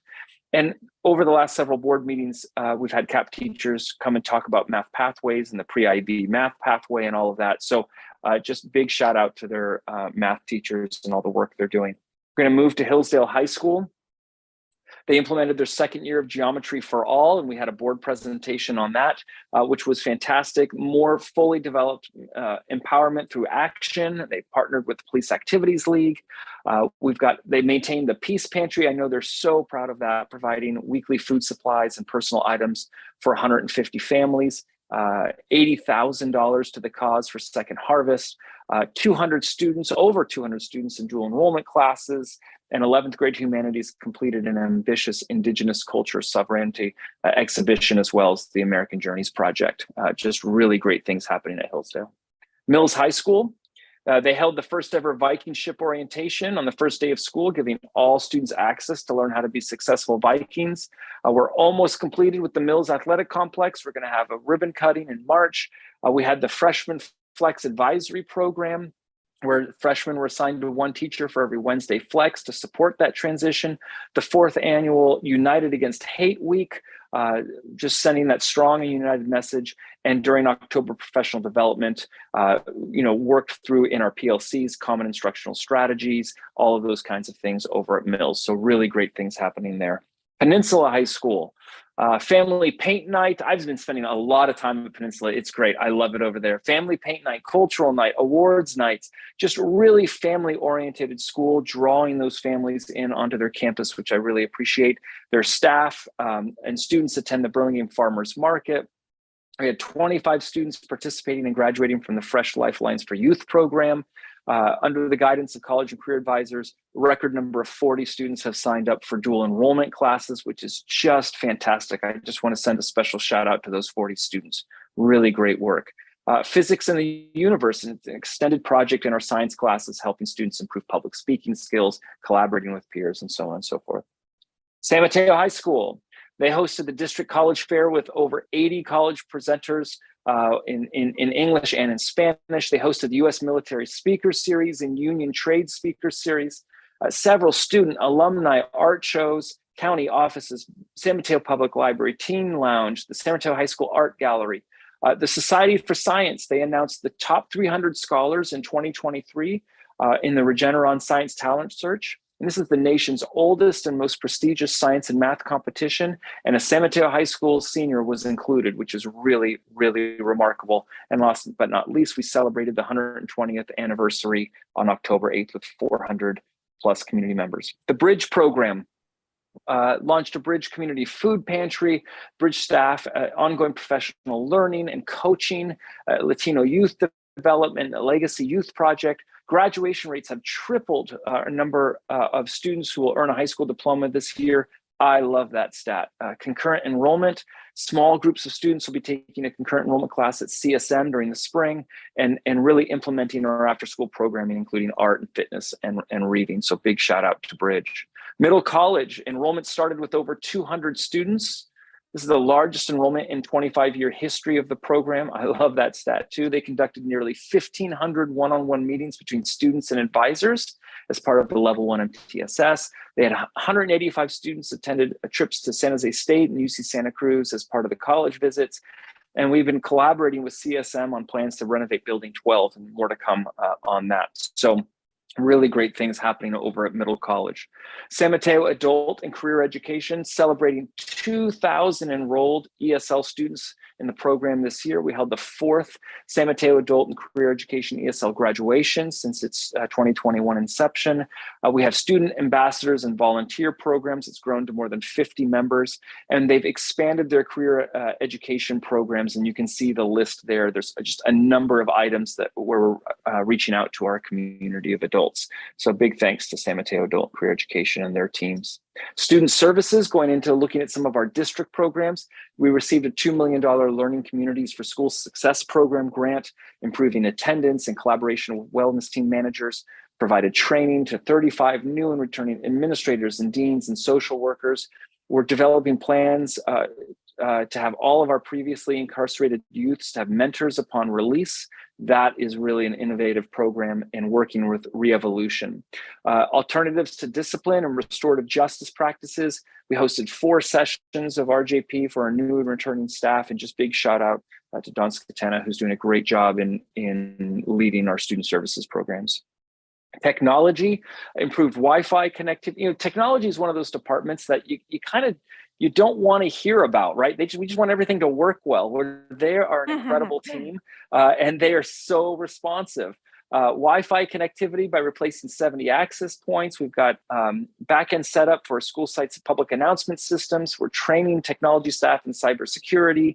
Our E-rate funding secured $231,000 in funding. So they're doing tremendous work. And again, I just can't say enough how much I appreciate their timeliness, their responsiveness.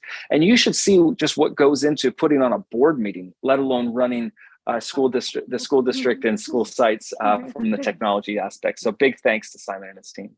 Business and operations, Yancey and Valerie and all them in the business and operations, Jose, everyone there.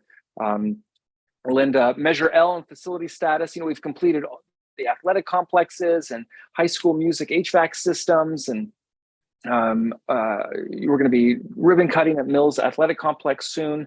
We're going to be tackling more projects this summer with the Hillsdale, Aragon, and Mills Transite panel projects.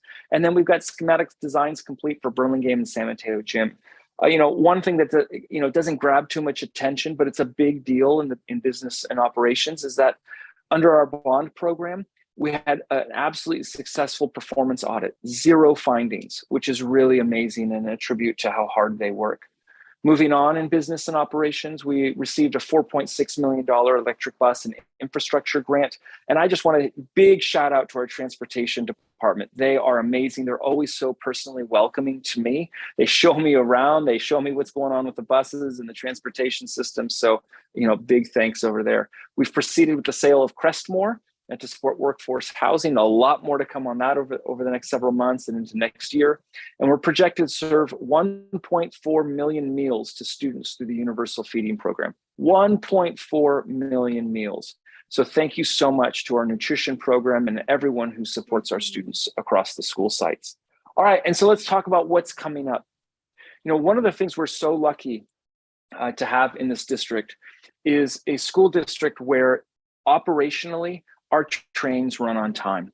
We have incredible programs. We have incredible educators and staff that work so tirelessly to make sure that our systems are running properly. And that's not to say there isn't room for improvement, because there is always. We're always under a continuous improvement model. But one of the great attributes of having kind of these systems that run so well is that we can now turn our attention coming out of COVID and turning our attention back toward curriculum and instruction. And so you're going to be hearing a lot from myself, Dr. Kempke, and her whole team over the next several board meetings, the next several months, and I would say the next several years, really, about some of the innovative changes and approaches we're going to make with curriculum and instruction.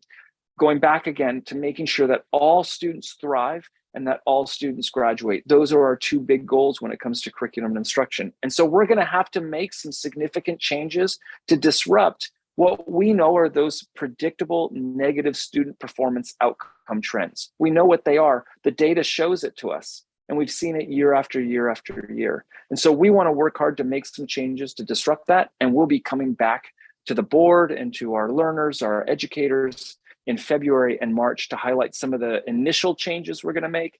We'll review those, and then we'll be bringing more come next fall. So I'm so excited about what's coming up in our ways to support student learning.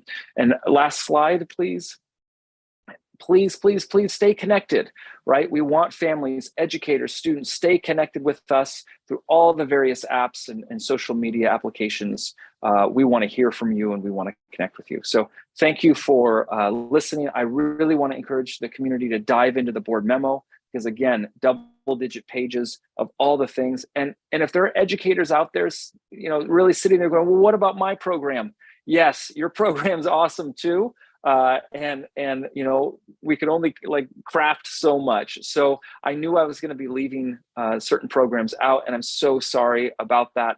But we'll continue to work hard and connect. So thank you. And I'm going to turn it back over to you, President Land. All right. Thank you. Superintendent Booker, I really appreciate all the highlights. Any comments from the board? Any thoughts? It was a good presentation, but you didn't take a breath. Breathe. Anyone else? Go I ahead. have to agree with Bob there, because I thought I was only fast speaker. I was going to offer you a drink of water or something. I don't know. I don't even know where to start. So I think I'm going to just say that this is 20 plus pages of excellent news, every page, it never ending. And I just thought what Bob had said, breathe, take a sip of water. But I mean, it's like this presentation could last an hour if you slow it down, Superintendent Booker. But I mean, it just makes me so proud to be up here with my colleagues right here, hearing all this good news. I don't know what else to say. I'm really happy about the 1.4 million lunches, meals, breakfast, lunch together. But I'm talking about every single page has excellent news that we're highlighting. These are just some of the highlights. We all know there's more going on than this, more great news. Like you said, there's other programs that weren't crafted yet. And so I don't know if anybody else wants to chime in, but I just think this is excellent. I mean, go ahead. Yeah, it's just so much to celebrate. And, we have had really, terrible things happen this week. And this is just great just to have some fresh air of happiness. But it just reminds me of why we're proud of this district and what the value is of us sitting in these spots. We all have to be there for our young folks, and we do provide a lot for them. So great. Thank you. Thank you. Do you want to say anything? I'll just echo a lot of praise and applause for what we've accomplished, for what you all have accomplished. I didn't do anything. I'm brand new here. I'm just happy to see it and celebrate it. So I guess, in looking at this and I'm just going to actually reflect on the entire meeting.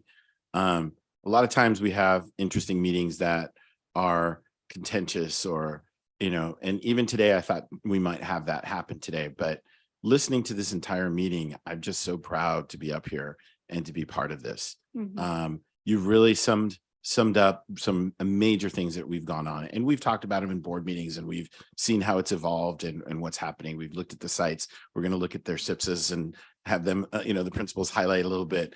So I just want to say this meeting is really indicative of what we're all about, having students speak up, talking about equity, really getting involved, honoring our employees, honoring, even when they're under fire, under pressure, that we're backing them and supporting them. And it's just amazing. It's just a very good feeling in it. And just chairing this meeting has been my honor to do tonight. And I'm just very proud of all of it. So thank you, Superintendent Booker. Really appreciate all the summary. And I even like the coming attractions. So really the coming attractions I'm looking forward to, because that's something that we've really, as a board before this board, really have fought for, which is that disruption and real focus and allowing our instructional leaders to be able to focus on that and giving them the time to do that. I'm so proud that we're able to do that now. So thank you. Thank you very much. Really appreciate it. Yes, absolutely. All right. Without further ado, thank you. We accept that wonderful presentation, and we are going to move on now to our single plans for student achievement from each of our sites. I'm going to turn it over to, where are we? Uh-oh. You're turning Who it am I over. going to? Dr. All Kempke. right. You're turning it over to me. Okay, Julia. So I think this will be another really positive part of our meeting tonight. We get to hear from each one of our wonderful principals. We're going in alphabetical order, and they're going to share some of the highlights of their single plan for student achievement. As you know, these are plans that the school puts together with their partners and community members, and they'll share their few goals, some of those strategies to meet those goals. And I think we're going to start with Principal Arbizu, and then just from there through the alphabet. All right, Aragon. Good evening, President Land, board members, our cabinet, and visitors in the back and online, everyone who's in the room tonight. My name is Valerie Arbizu. I'm the principal at Aragon. We're going alphabetically. A is for Aragon. I think and Arbizu. I think I wanted to start with a little humor, but also by mentioning that the SIPSA, so the single plans or the school plans for student achievement that you have in front of you are not just like a report that's one and done and put on the shelf. These are things that we're constantly looking at. So my school site council met again on Monday, and we took another look at it, and we found a couple little things that we wanted to tweak in the plan that you have. They're not substantive changes, but when we go back and look at these things, we're like, this is something that we could do a little better. This is something that we need to shift. So I wanted to keep that in the back of your mind.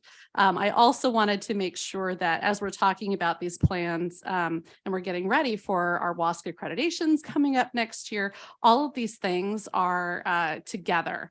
And our SIPSA, our goals are based on the Aragon CARES model. And CARES stands for to connect, achieve, respect, engage, and show spirit. So all of our goals, we only have 3. There's a lot of little nuggets under it. But as you go through our school plan, you'll notice that our first goal is about equity and achievement. And that is focused on improving the academic performance of all students, especially those in our high priority groups, and increase the consistency and equity of Aragon's academic policies and practices. So it's what we offer, it's who we're serving, it's the classes that we hold, it's how our students are engaging and achieving. And the students that we're really taking a look at are students who are in our EL population, our socioeconomically disadvantaged population, students with IEPs, homeless and foster youth, our African American, Polynesian, and Latino students. We have 5 different things that we're doing, action items under that. One of my favorites here is connected to MTSS work. So that's the multi-tiered systems of support, and making sure that we are providing the most robust support for all of our students in the least restrictive environment. So when we have students with 504s or IEPs or kids who are struggling and they're just not getting to where they need to go, that's where we start looking at different systems that we can put into place to support their achievement. Our second goal is behavior and wellness program implementation and communication. And to dig down into that very hefty headline, we're looking to improve and clarify behavior expectations and protocols, and improve student wellness and morale, and streamline and strengthen internal communication systems. So we want to make sure that programs that we implement, things that we put into place, are all talking to each other, because sometimes programs can get siloed and you have different things happening on your campus. We want all of that to come together. And this, I think, again, is seen in how we work with our MTSS program. We do want to make sure that that is completely integrated and cohesive in terms of academics, behavior, and social emotional learning for our students at the tier 1, 2, and 3 levels. Our final goal is creating a more inclusive and inspiring program. And that is looking to make the academic program more inclusive and inspiring by focusing on students' career goals and interests and the many possible paths they may take to achieve those goals. So we're not looking to put our assumptions onto students. We want our students to be able to take a look at what they're good at, things that they are interested in, and be able to move forward with that information in mind. That is one of our major areas of concern. because we do want to make sure that the academic program that we offer for our students is representative of them and meets the needs that they are expressing. So we were excited for the last 2 years to host a class called Agency and Social Justice. We have been really happy with the programs and the products that have come out of that, but we know that sometimes our kids and our teachers' interests change a little bit. So we're actually morphing that just a little bit so that it's a second year course inspired by Jackie Rogers, excuse me. Jackie, you're great. The second year of ethnic studies course. So we will be using the advanced ethnic studies course going forward, but still looking to give kids a chance to see what it's like to go to college in a larger class setting. So that is Aragon, SIPSA, and WA schools kind of in a nutshell.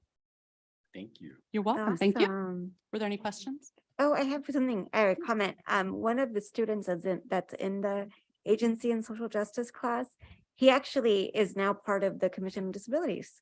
And so he's been attending the meetings and things like that. So yeah, awesome. I love it. There's a Very lot of cool great from our stuff that's come out. district. Yeah. Yeah. Awesome. Yeah. Thank you. Thank you. You're welcome. Thank you.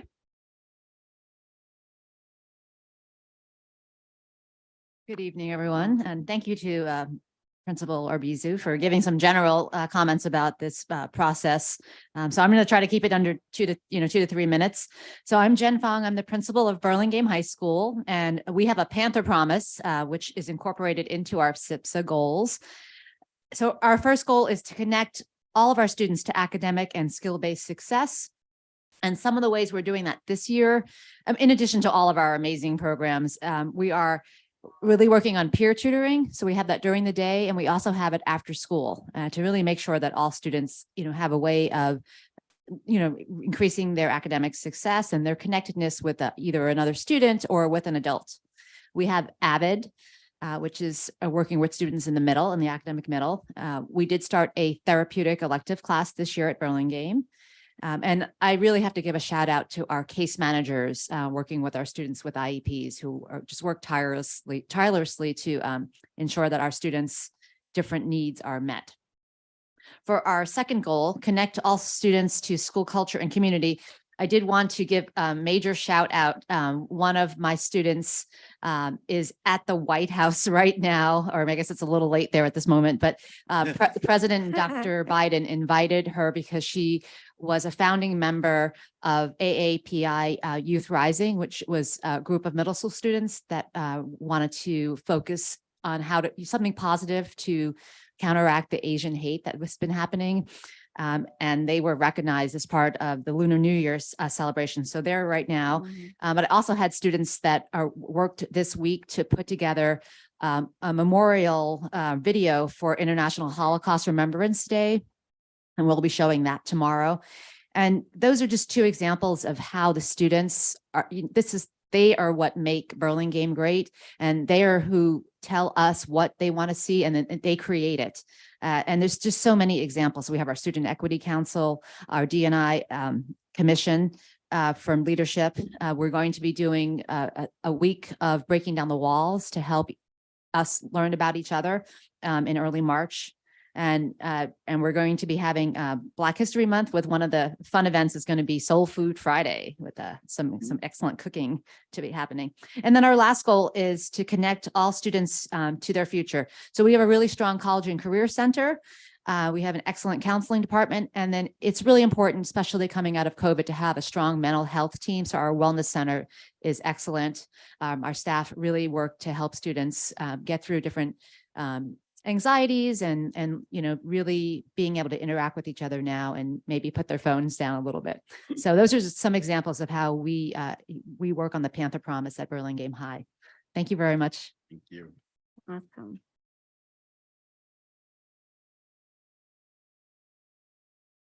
All right, I'm next. Good evening. Good evening, President Land, members of the board, cabinet, and Superintendent Booker. I'm a proud principal of Cappuccino High School. And I'm just going to highlight some of the broad buckets of our SIPSA for this year.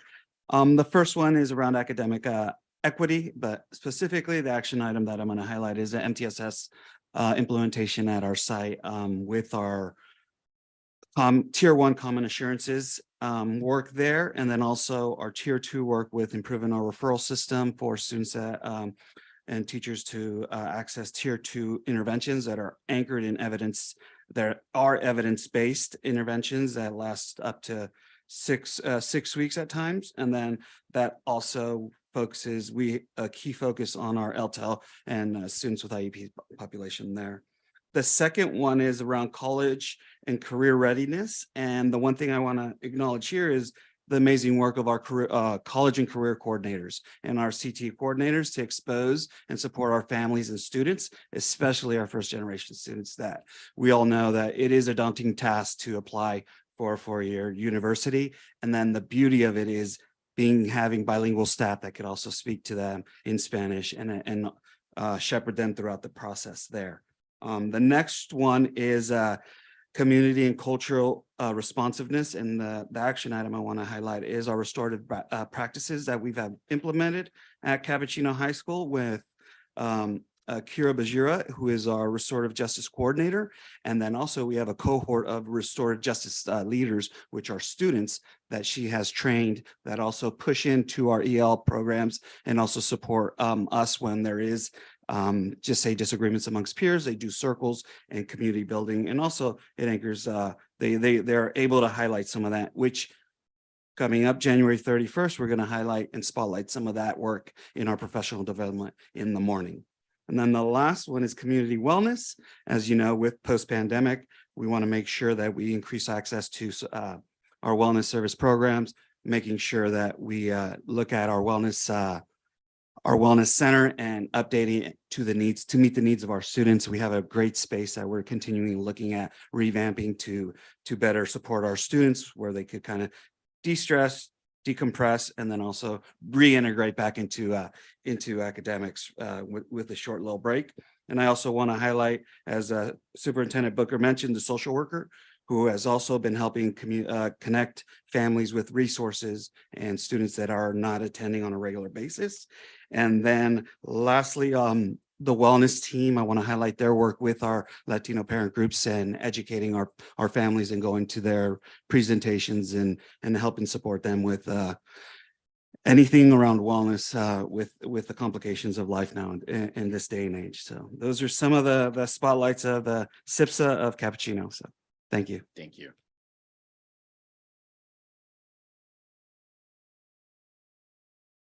Good evening. I'm Jeff Gilbert, Hillsdale High School. I wanted to take a step back in this and really think about the context of our SIPSA. Hillsdale is in its 20th year of small learning communities.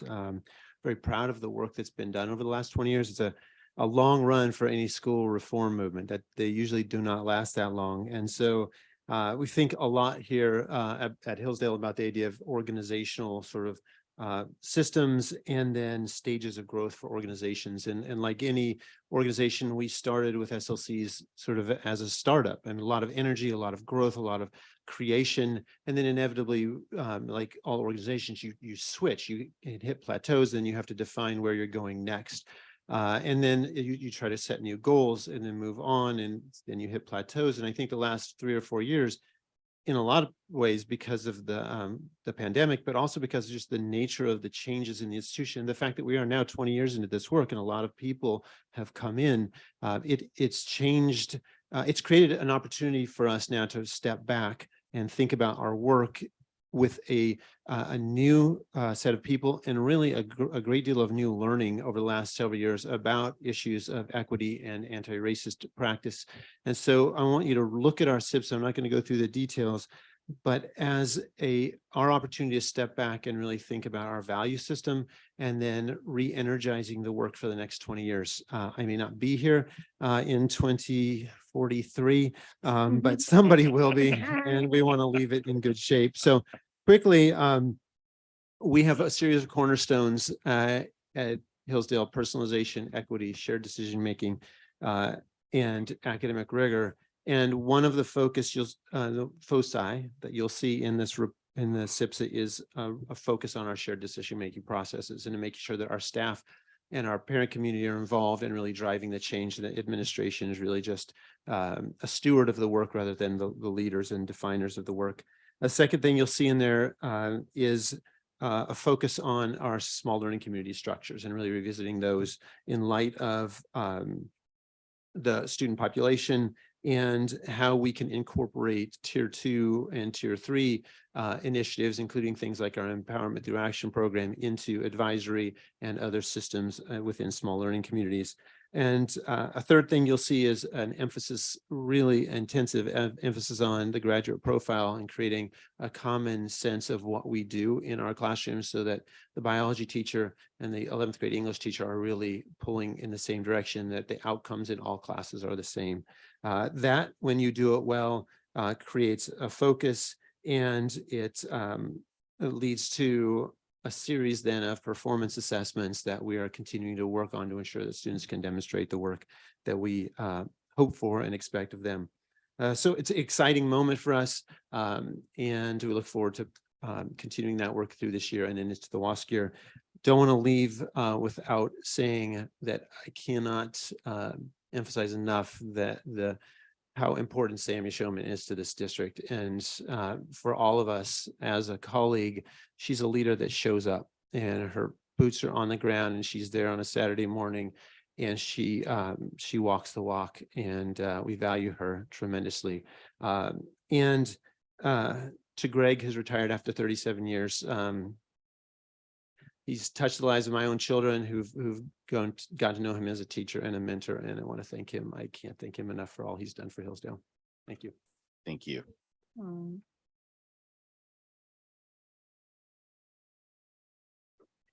Good evening and happy Lunar New Year. And thank you for approving the proclamation. We're really looking forward to flying the Black Liberation flag at Mills High School. Our SMUHSD goals really mirror the district's LCAP goals.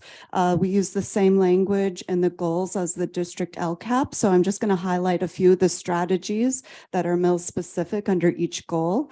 Goal number 1 is around authentic relationships. So when we connect with each other as colleagues, and when we connect in deep and meaningful ways with our students, learning happens. Under this goal, we really are working to increase the staff diversity at Mills High School, and not just increase the diversity of our staff, but retain diverse staff. And one of the ways we are trying to do this is by implementing some affinity group spaces into our professional development, as well as just during the regular school day, like during lunchtime. One of our assistant principals is leading a BIPOC space for colleagues during lunchtime. Goal number 2, safe and connected communities. When we feel safe and supported, and when our students feel safe and supported in the classroom, learning happens. If we think back to Zaretta Hammond's culturally responsive teaching in the brain, our school spent 4 years really diving into the framework behind Zaretta Hammond's work. We know that our students, in order to foster conditions for learning, need to feel safe in the classroom, and they need to feel that their identities and their backgrounds and experiences are reflected in the curriculum and in our culture and climate. And one of our intentions this year has been to really uplift student clubs and student activities that reflect the diversity of our student body, and to bring our students together to create awareness around equity, bias, and racism at our school and in our community. So we've been doing that by working with the Student Equity Council, which is a district-led student leadership group, also by holding our 4th annual United Against Hate Week, where we had an interfaith panel come and talk to students about unity and coming together across different faiths, where students created anti-hate messages in a Photoshop, and where we brought awareness into the curriculum using the pyramid of hate through our ethnic studies classes to teach to students. Goal number 3, inclusive and relevant learning for every student. We know that when we include all learners, all types of learners in every school environment that learning happens for all learners. And this year, we're really trying to level up on our MTSS work. You heard some of my colleagues talk about it. We have a strong foundation that's been in the work for the past 3 years, and we're really trying to solidify the systems, the systemic work that's related to MTSS. Just to give an example, this week, I met with our Tier 2 team, and we reviewed 35 students in 40 minutes in a match fit session, identifying, an intervention for each student that we had on campus to meet that student's need, to try to meet the student's need. And then in 3 to 6 weeks, we'll follow up. Did the intervention work? If it doesn't, we'll find another one. So these meetings are quick, efficient. We're not talking in depth, but we're really trying to find, the targeted support for our student. And so those meetings are getting more efficient, more better, more resourced as we learn the skill. Goal number 4, supporting and empowering staff. We know that when we feel empowered, when our students feel empowered, learning happens. And one strategy around this is that we've been trying to elevate student voice as much as possible in our professional learning. And this has happened throughout the course of our school year. We started with a student fish bowls in small groups in September, where our teachers really listened to our students, respond to 3 prompts, and then reflected on how the students' answers were connected to the ethnic studies tenets.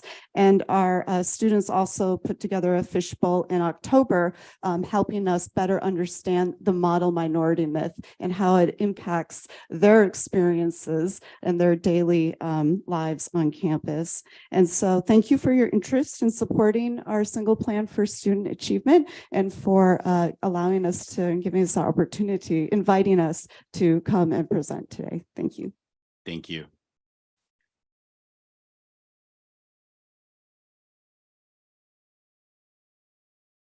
Hello, excited to be here tonight. What I'm going to be presenting is really a reflection of my site. So realize that at our school, just like many schools, it takes a village to support students. So at Peninsula High School, I'm Ron Campana, the principal, and our SIPS is really built around 3 foundations for our students and our families. The first one is really, it's about engagement and attendance. A lot of our students, when they come to our school, struggle to attend.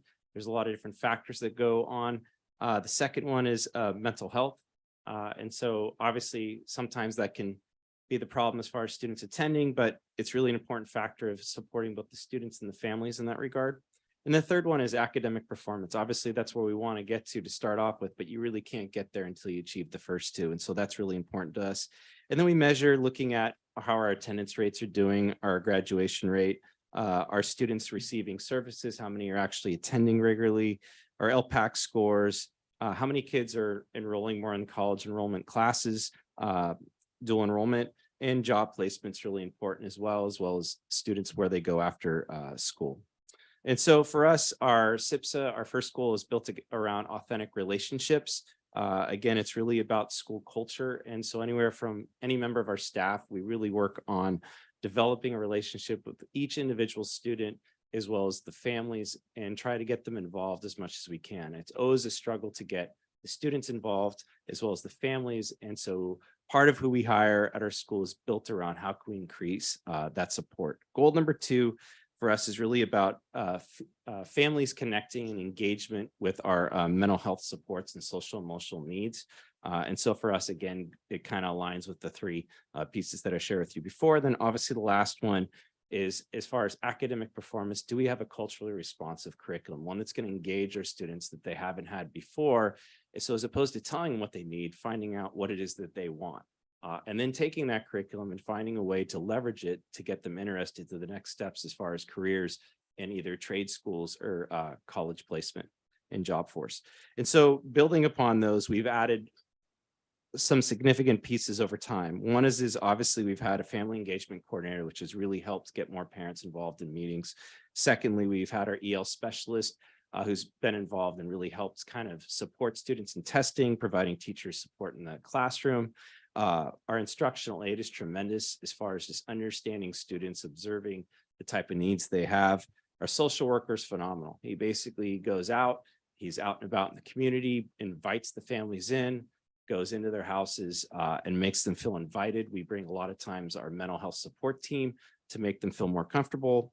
Our SEL interventions, we've really worked hard to build an MTSS 1 and 2 group that's going to support and have levels of intervention that are appropriate for students, but also our staff has gotten involved with our SEL curriculum within the classroom. So they build upon each other, and that's something that we want to continue to do. And then work experience is really important. And so with some of the resources we have, part of it is having a culminating task for the students. So obviously they work, they do jobs and other pieces, but it's really important as well that we get them tutorials, we get them coaching, we get them supports, and make sure that they have the additional resources that are needed. And then obviously a key one is wellness and alcohol and drug support. Right now, unfortunately, like many of our schools, it's very hard to find enough wellness individuals are willing to take the jobs. So we have more job openings than we have them filled. And so that is a job that's tremendously important. Laura Montoya does a tremendous job. We're trying to fill our other position as well as many of the schools are. So this is an ongoing issue for all the schools, but we're really excited about the work. We look forward to continuing to do it. A couple of shameless plugs as far as experience. We do have a farmer's market this Sunday. I know many of you are going to watch the Niners game. So we do start at 9 o'clock.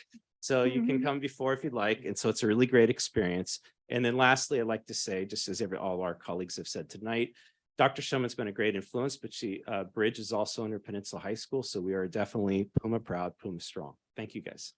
Ron, where's the farmer's market? It's in on Burlingame Avenue. It's off the street where by the Apple store is. We're in front of usually the Ace Hardware store, and we're right next, right in the middle of the street. So we will be this week doing wind chimes, greeting cards, and we work with Tanzania, which I didn't really mention earlier, as far as communicating with their school. And so the money goes back and we support their school and our kids get to communicate. So it's a great opportunity. The kids learn about business, they work with the public, and it's been great for our community. It's just, we've had a lot of people come out of that experience and saying, I didn't know this about Peninsula High School. And so it's a good opportunity. So if you don't make this one, I get it. We're the last Sunday of each month. So Sunday. It's Sunday. monthly, the last Sunday of each month. So we'll be there this one. Bad timing. I couldn't forecast the 49ers, but I live hopefully really we make close. I'll run out and come back. That's right. That's right. Thank you guys. Can you tell us Thank the you. hours again? Is it 9 to 1? Oh yeah. So it goes 9 to 1 o'clock. Okay, great. And so we're there. If you want to go a little before 9, you can be there. We set up at 7:30. All right. Thank you. Thanks, Ron. Thank you.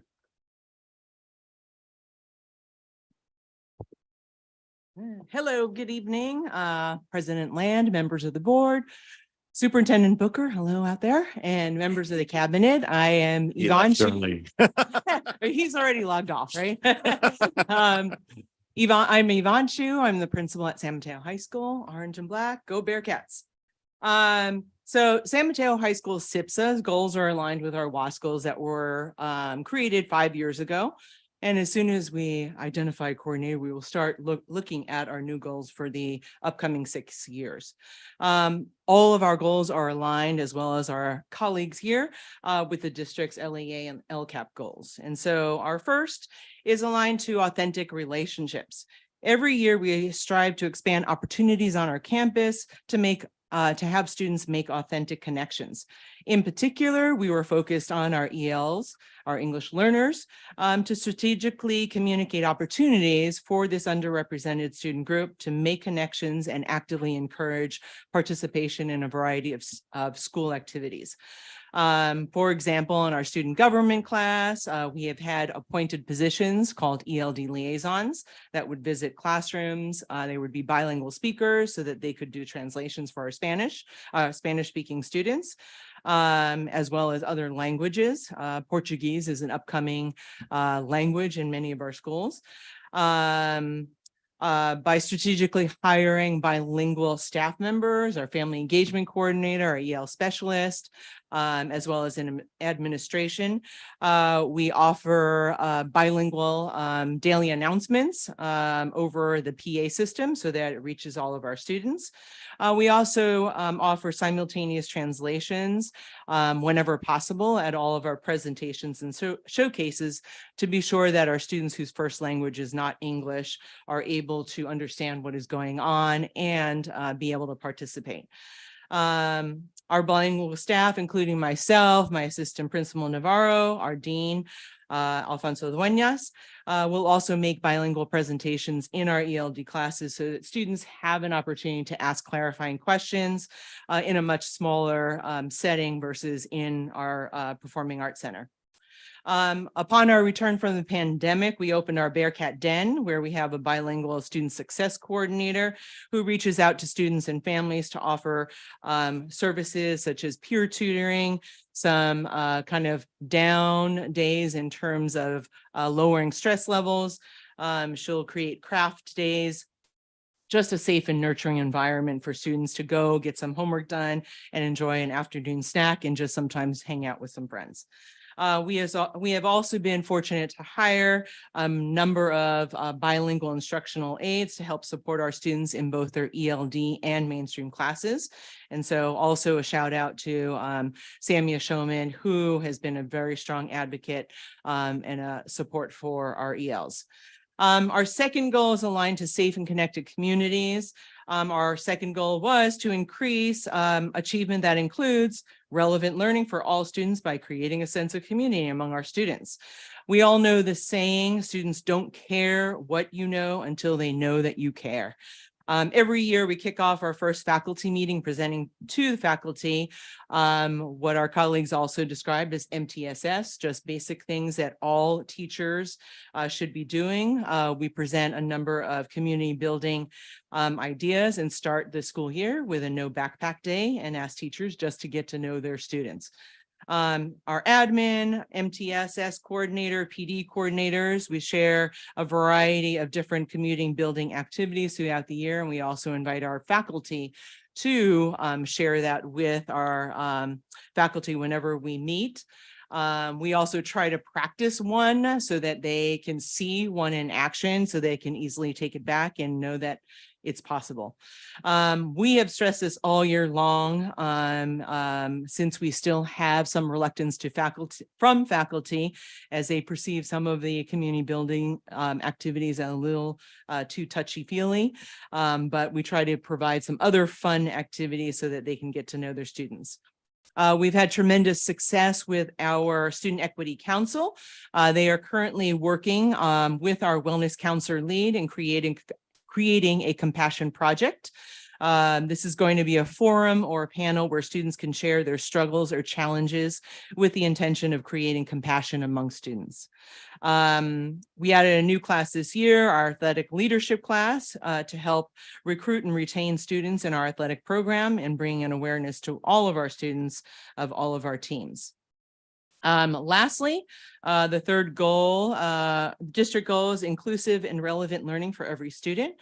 Our goal 3 was to cultivate student identities by strengthening their connections within the school community by being adequately challenged. Programming for next year is just around the corner.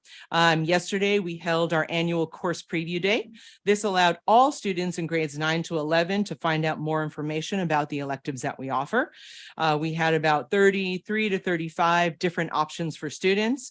Teachers of these electives, including AP classes, had the opportunity to address 3 different groups of students, and then students were able to choose which 3 presentations they wanted to attend. So lots of success in our foods and nutrition class, our digital photography class, our yoga class, athletic leadership, so students got to explore. As with all of our schools, we try to get our students to take advantage of dual enrollment opportunities on campus. Some classes have been more successful than others, and we continue to work on bringing our students classes that are interesting to them. Over the course of a few years, we have increased our EL content courses so that our ELs can access core academic courses with appropriate support, including our instructional aids in order to complete graduation requirements.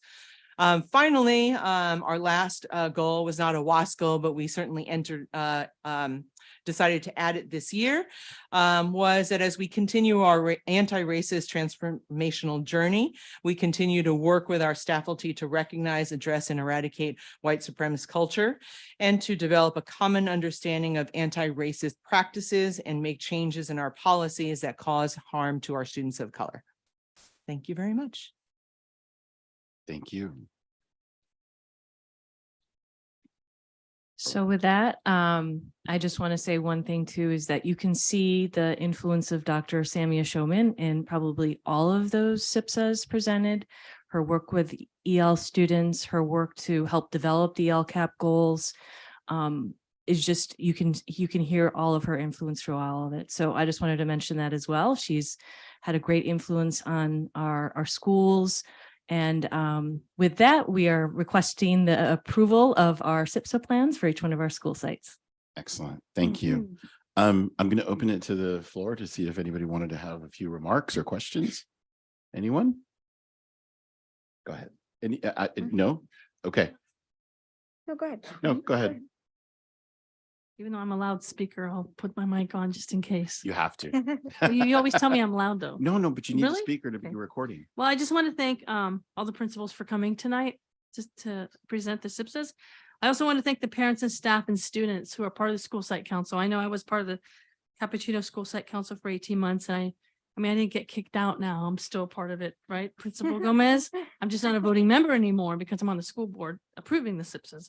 But I just wanted to say that a lot of work goes into the SIPSAs, and I participated on the school site council for the middle school and also the elementary school. And I'm not sure, I mean, in the middle school and elementary school, we didn't have students participate, but in the high school, we have students participate in the school site council. And a lot of work does go into the SIPSAs. In fact, I have a note here, reading my notes. Mr. Reese's, Dennis sitting in the back, he and I were both on the school site council together about, I don't know, 10 or 11 years ago. We're getting up there in our age at the elementary school. So at that time, I didn't know what a SIPSA was. My first meeting, I said, I don't know what they're talking about SIPSA.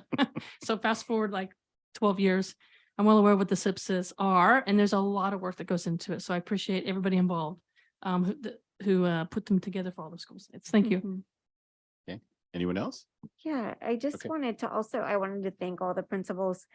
You all are so dedicated to your school sites, and I've been able to work with a lot of you, and I'm really proud of this district and of everything you do. And even just having my boys go through the district and seeing just all the work there too, I think echoing what Trustee Chavez said about, parents and families and the students. It's definitely a community, and everyone has a role in all of the sites to make them great. So thank you. Thank you. Anyone else?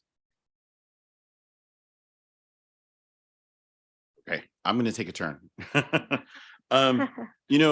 First of all, I really just want to thank all the principals. I know how much it means to have to be here in a night like this. And I remember when you used to have to be here every meeting. So I am grateful that you don't have to be here at every meeting. As a principal, here's one thing that really impresses me. You heard a bunch of the distinct uniqueness of every school, and yet we're also tied together by some unifying forces through the LCAP and through our CNI department. And through Dr. Showman and our EL program. I just am so excited to hear and be part of this, because your uniqueness of each school, but yet you're all tied together as one unit, as well as one community. And that just speaks volumes of our district. And I'm just so proud to be able to hear everything that I heard tonight. Principals, I know it's hard to be here. I wish I could take off my own job to visit you, but I'm doing my job, and I can't do my job when you're doing your job. And like when there's off weeks, I wish I could come visit. So I'm going to really make an effort, because I don't get to see you, but I'm really proud of the fact that our new board members got to hear what I remember and feel really proud of. Most of the time, we've done this many times, and it's really a unique thing that you got to see. The highlights today, the highlights that you got to hear, each school of what they're doing and the uniqueness that they have. I think that really has showcased today what our school district is all about and our schools. And I just, from the bottom of my heart, I just want to say thank you to all the principals for being part of this. So with that, I'd like to make a motion or open a motion. No, I was gonna make the motion. Oh, go for it. I know man. you You're are. in. Made the motion. You made the motion. Is there a second? And I second that. Okay, so motion by trustee Griffin, seconded by trustee Chavez, to approve all the SIPSas. All those in favor, please say aye. Aye. Aye. Any opposed? Hearing none, we have a unanimous vote. Thank you so much. And since Superintendent Booker's not here, either Dr. Black or I are going to say goodbye. Be all out of here. Thank you so much for everything. Right? I knew he was going to do that, so I just wanted to beat him to the punch. Oh, it is what it is. He kind of wanted to do it under the slides, so I can just say, all right. Thank you again. For Thanks, coming, everyone. everybody. Thank Really you. appreciate all your Thank you. time. So without further ado, we're going to move on to the next agenda item, which is our governor's proposed state budget update. And Yancey, it's all you. Bye, guys.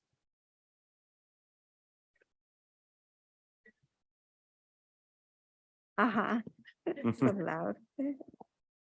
All right. Thank you, President Land, trustees.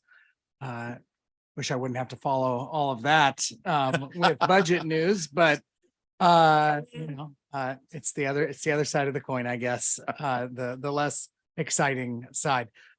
Tonight, I'm here to present on the governor's January 2023-2024 proposed budget. To kind of put this into context, the budget process starts at the state level in January with the governor's proposal for his subsequent year budget. There'll be hearings in the legislature after this, some updated revenue assumptions, and then in May, the governor will present his May revision to the 2023-2024 proposed budget.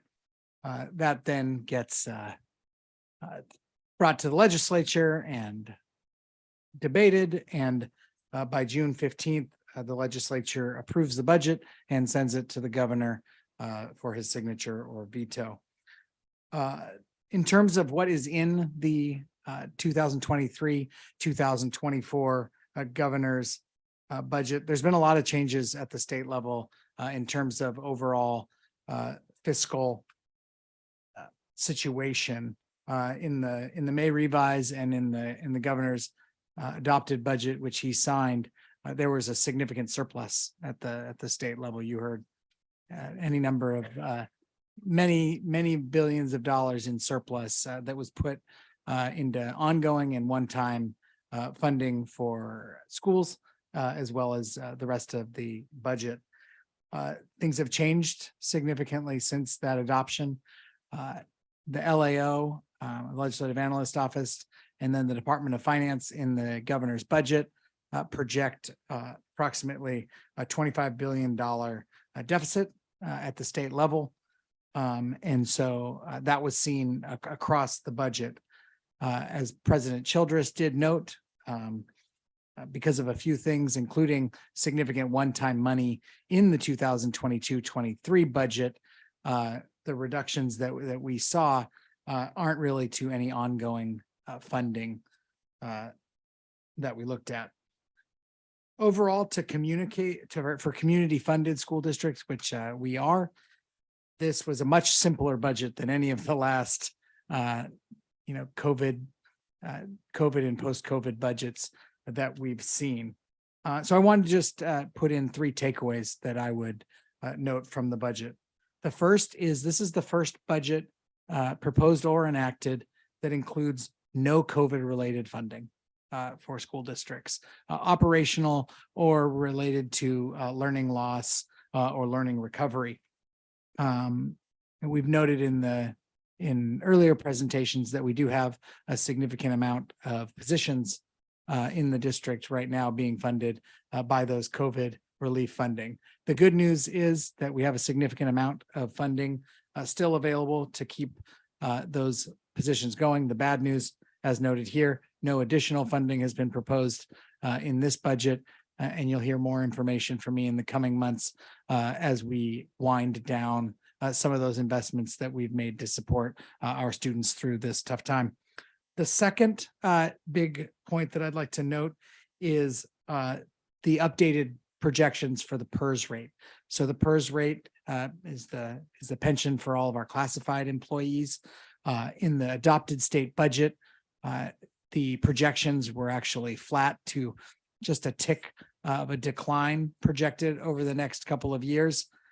Two factors, the significant losses in the stock market and investment losses from PERS in the 2022 calendar year, as well as the increasing interest rates have impacted the calculation of the PERS unfunded liability and therefore those rates.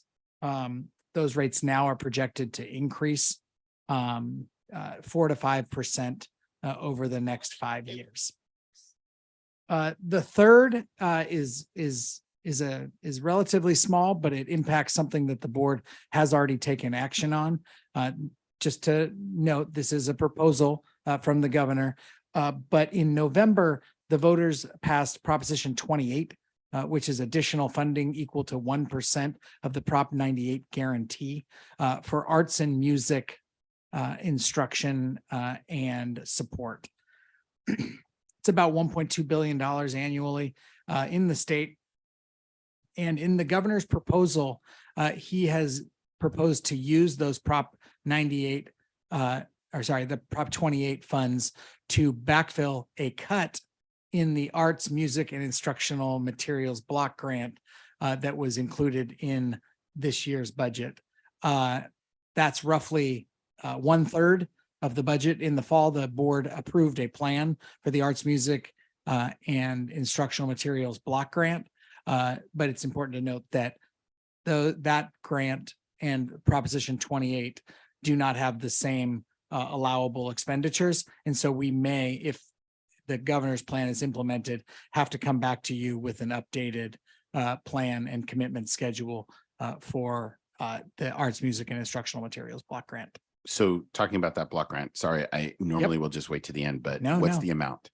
How much are we going to lose? What are we projecting? Because so we don't have the updated, but I can give you general. It was about $5.5 million is the total one-time block grant. It's about $3.5 billion at the state level, but $5.5 million for us. That would be reduced by about 1.7 to 1.8 million in our initial. Again, we don't have official numbers from the state. Exactly but what I was that's asking. Yep. Thank you.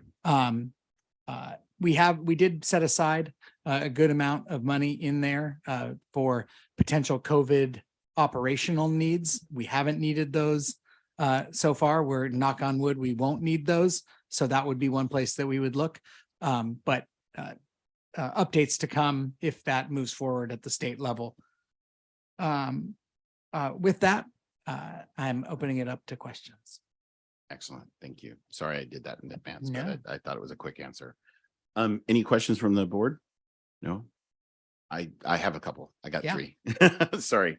So the first question is regarding Prop 98.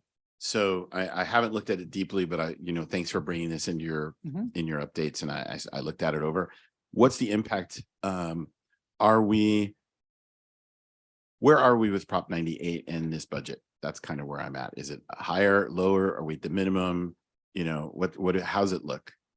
Prop 98 almost every year has become the ceiling for funding in the state. There has been a couple of years where they've used non-98 funding or over allocated, as they would call it, Prop 98 funding. It was supposed to be a floor, but we will be funded at the Prop 98 level as usual in the state budget. And hold on one sec, I'll pull. But the Prop 98 guarantee is calculated over a 3-year period. I mean, they look at 3 different years, and it's definitely down. Yeah. Let me pull the exact number. It's kind of why I asked. Yeah. So the Proposition 98 guarantee in the 2022-23 enacted budget was $110 billion. That's why the arts and music block grant, and 1% of it was about 1.1 million. In the governor's budget, we're just under 107 billion. So a reduction of about $3.5 billion in terms of enacted budget to governor's budget. But in terms of the reduction from a $25 billion deficit, the $3.5 billion reduction to Proposition 98 is not as significant as some feared in the education community. Okay, thank you. The next question was about your PERS comments. Yep. Over how many, you said 4 to 5% over how many, over several years, correct? Correct, but with a projection of let me pull it up real quick. Because what's the our liability percentage? Isn't it like 19 and or is it going 19 for STIRS, but for okay. PERS, we're at about 25%. So it's 25. 25, but the projection is for that to go up to 4 to 5%. Here it is. 27% is the new projection for last year. So a 1.63% increase projected for next year, up 1.1% projected the next year, and 0.7% the year after that. And then the out years show over 30. Okay. And you almost answered my question. Yeah. So STIRS, what is the impact on STIRS, or is that completely separate, or is there not? So the changing the rates, it works a little bit differently in the two systems. The PERS rate, the legislature has given the PERS board the authority to change employer, not employee, but employer contribution rates. STIRS board does not have that same authority. That can only be changed by the legislature.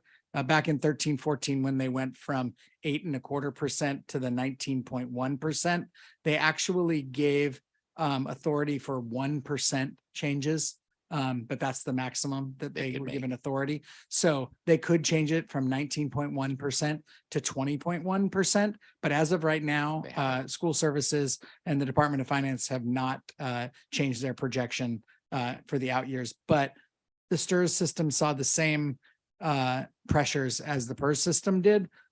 So we'll see. But that's a political discussion, whereas the PERS board is more of just a calculation and a review of that. Okay, thank you. And then the last question I have, and it might not even impact us, but I'm curious. Do you know anything about the literacy categorical proposals? And do we have anything to do with that, or is that strictly elementary districts? I believe it is elementary districts, but I will double check that and get something. If you can just tell me anything about that, just in an update to us, that would be great. I didn't know that was part of the budget. And then I was just looking through this just now and I saw that and I was like, wow. Yeah, I do believe that is, usually they focus K3 on literacy. But I will double check. I appreciate that. Thank you very much. This is just an informational. Just thing. information only. Okay, thank you so much. I believe you're going to stay up there though, because now we're going to go into adopting our budget calendar. So let's move on to that. Absolutely. So as the new year's rolled around, the business office, as well as our departments and sites, really start in earnest on the budget development process for the next fiscal year. In this case, the 2023-2024 year. Tonight, I will be asking the board to formally approve the budget calendar for the 2023-2024 fiscal year. Just to highlight a couple of really important upcoming items that will be coming, most will be coming before the board. Tonight, we went over the governor's budget from January. In February, Don Scatena will be bringing updated enrollment projections, which is obviously incredibly important because it's the basis of our staffing that we allocate to the sites. In March, the sites and the departments update their budgets and put in their proposals for the 2023-2024 year. At the end of April or early May, we'll bring a budget study session where I'll ask the board to approve the assumptions that we will use, including enrollment projection and staffing are the two primary ones there. In May, we'll see the governor's May revise, and if there's anything significant, I'll bring another presentation similar to what I brought tonight. In January, on the 8th, Dr. Kemke and myself will be bringing the preliminary budget in LCAP. And then 2 weeks later, on June 22nd, we will ask the board to approve the final budget and LCAP. With all that, I ask the board to approve the 2023-2024 budget adoption calendar, and I'm happy to open it up to questions. I only have one. Yeah. Again, my listening skills are getting hard to, not as good. So did you talk about a budget study session? Yes, In April? late April, early May. Okay. Yes. Superintendent Booker is looking to set up the date. Yeah, of I'm that. looking at Shark because she told me to think about that. So I just want to make sure we're on the same page. Absolutely. No, that's the key. As the board, we asked them to approve the assumptions, the major assumptions that we're going to use in the budget at that point. And kind of direction. And the direction of, any direction from the board of what to update in that budget. Perfect. Is there a motion? Oh, questions. Sorry. Anybody want to? I was just getting ready to vote. Oh, perfect. And you know what?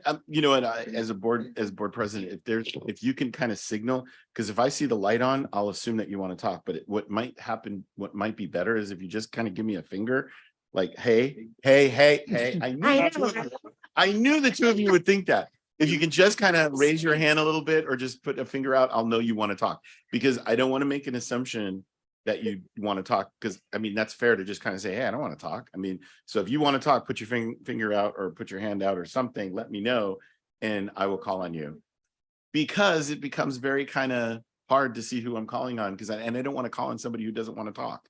So, okay. So I'm entertaining a motion for the budget calendar. I move. Okay, so Second. moved, second. So moved by trustee Zuniga and Andrade Zuniga, and seconded by trustee Griffin. All those in favor, please say aye. Aye. Aye. Any opposed? Hearing none, motion carried 5-0. Thank you. so much. All right, thank you. All right, moving on to human resources, we have the personnel consent agenda. I'm going to talk to Dr. Black then. All right, Dr. Black, you're on. Yes, we have, we split it up into two different categories. One is a consent category for HR that includes the personnel actions that were delivered, that were attached last week. And then the student transfers to the adult school, and a grant MOU with the San Jose State that has to do with classified outreach for bachelor degrees and teaching credentials. Those are the consent. That's consent. So entertaining a motion for consent. I move. So moved by trustees Andrade Zuniga. Is there a second? I'll second. Second by trustee Jacobson. So motion moved and seconded. All those in favor, please say aye. Aye. Aye. Any opposed?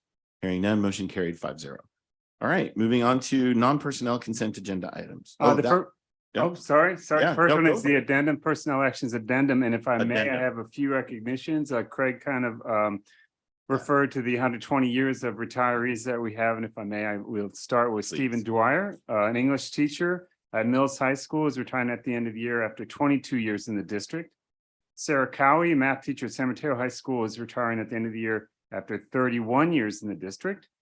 Julie Seuss, a special education teacher now at Cappuccino High School, is retiring at the end of the year, actually on June 30th after summer school, after 16 years in the district. And then we have Greg Chirillis, who is retiring after 37 years in the district at the end of the year. He's a social studies teacher at Hillsdale. And we also have one other one, we have Carol Wells is retiring after 22 years in the district as a school plant operations employee now at Aragon High School. And those are the recognitions. All right, thank you very much. So that's to do the addendum. The addendum. All right, so anybody, a motion for the addendum?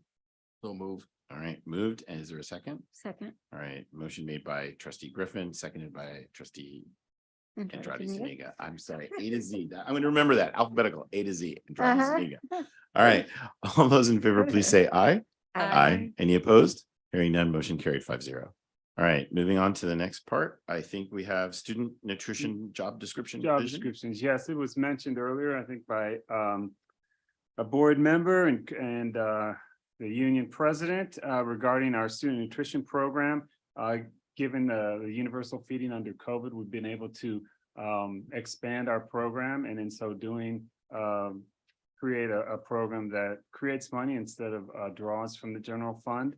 And through the process, we found the state has required schools now to do serve less processed food and more cooking, like scratch cooking and those sorts of things.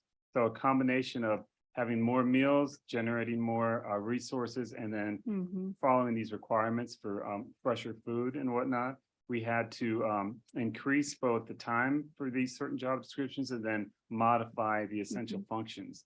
And that's what this one is. And we have 3 jobs there with the job descriptions and the changes are contingent on the CSEA approval process, or ratification process. But we have talked with them and it looks like them. Great. Okay. Entertaining a motion. I move. Comments? Oh, go ahead. Go No, for it. not yours, but I'm. Yeah. I'm Oh. kidding. After all this gets- See, he is on my side. I love it. No. I'm I'm gonna have to do some, Did you want to make a do comment? some campaigning. here Wait, with wait, the other I didn't see any hands. Were there any hands? Fingers. I How many didn't- oh, fingers do we fingers, do? just one, Or 2. just one. I You get know, whatever which one finger? you want, just one finger. Well, I just want to say that, you guys know school nutrition is really important to me. Growing up, that was my school lunch. It was the best meal of the day for myself, given how I grew up. Not by choice. My parents did the best that they could. And it's kind of sad that we have to do, that we need to do scratch cooking because it's required by the state. I would hope that we would want to do scratch cooking. I'm not even saying it correctly. It's late. Help me out, Leah. You know what I mean? Healthy food. That's what our students need. Students learn best when they're not hungry. They're at school all day. They're at school six hours a day on average. They need a good breakfast or brunch. I know we offered several food carts for the brunch, for the lunch. I would love to see scratch cooking at every school site. I know it costs extra. That's what it's all about. Do we have the funds for that? Let's make sure we do. Let's make sure that feeding our students healthy food is one of our top priorities. So I applaud you for putting this together, and I applaud the state for saying we want all schools to serve healthy food by scratch, from scratch cooking. There you go. By scratch scratch. cooking or from what? From whatever. Scratch, right? Yep. Yeah. It's just too Made bad. from scratch, yeah. Yeah, exactly. It's just too bad that we had to wait for the state to come in and say, I know, right? we want everybody to serve healthy food. But I get it. It's dollars, but you can't spend enough on students' nutrition. Students cannot learn when they're hungry or when they're eating processed food that it might make you not hungry for a few minutes, but then they need healthy food, right? Trustee, yeah. Anyway, sorry. Thank you for listening. And I'm you. glad that we're talking about this. Thank you. Yeah. Thank All you. right. There was a motion and a second. Anyone? Yes. I just wanted to note one really quick thing. Dennis is here. Yes. And Dennis and his team have done an incredible job. From the support of the board, updating the kitchens, to Dennis and his team's tireless work. Thank you. If you ask around the county, around the state, how's universal feeding going?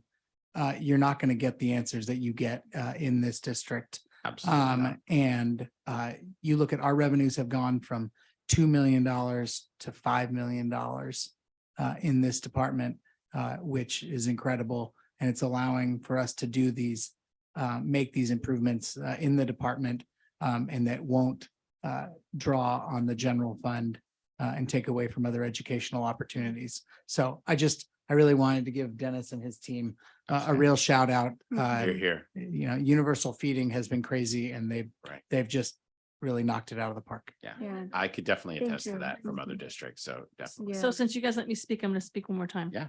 Okay. I just wanted to echo on what Yancy said, because a couple years ago when the state started to say, you know what, let's feed anybody 18 and under. Even during COVID, we had drive-by lunch drop-offs or pickups. Well, I'm not saying it quite right, but all of our school sites in San Bruno, as well as the high school district, you can drive by and pick up food for anybody 18 and under. And you know, it didn't matter how many kids you had, just you have 3 kids, come pick up 3 lunches, right?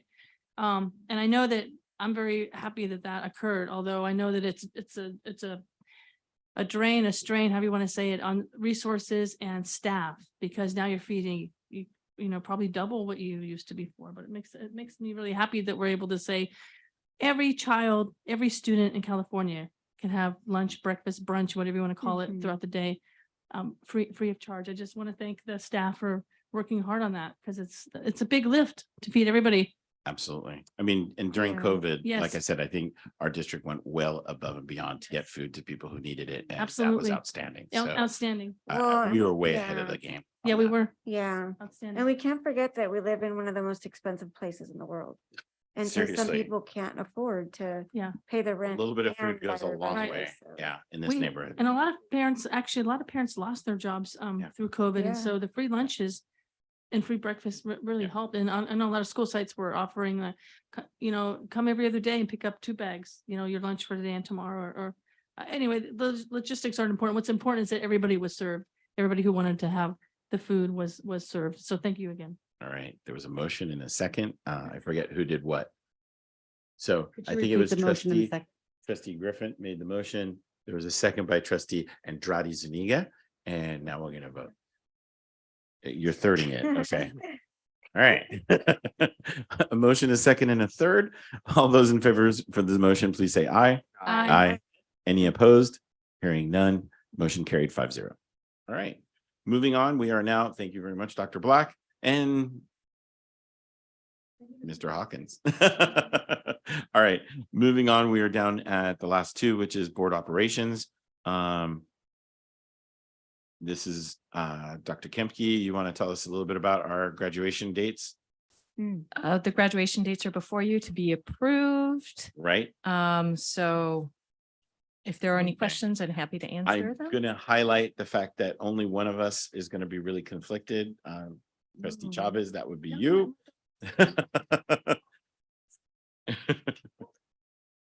Because you have two at the same time for your designation. Oh, I thought you meant because my daughter's graduation. Well, graduating maybe maybe next year, three. next year. Maybe three. Okay, no, but two right now. Oh. So if you look at I see. yours, You just have to choose between Aragon and. Aragon and Hillsdale. Oh, you Yeah. can't have me do that, but I Yeah. can switch with somebody who's. Right, and Yeah.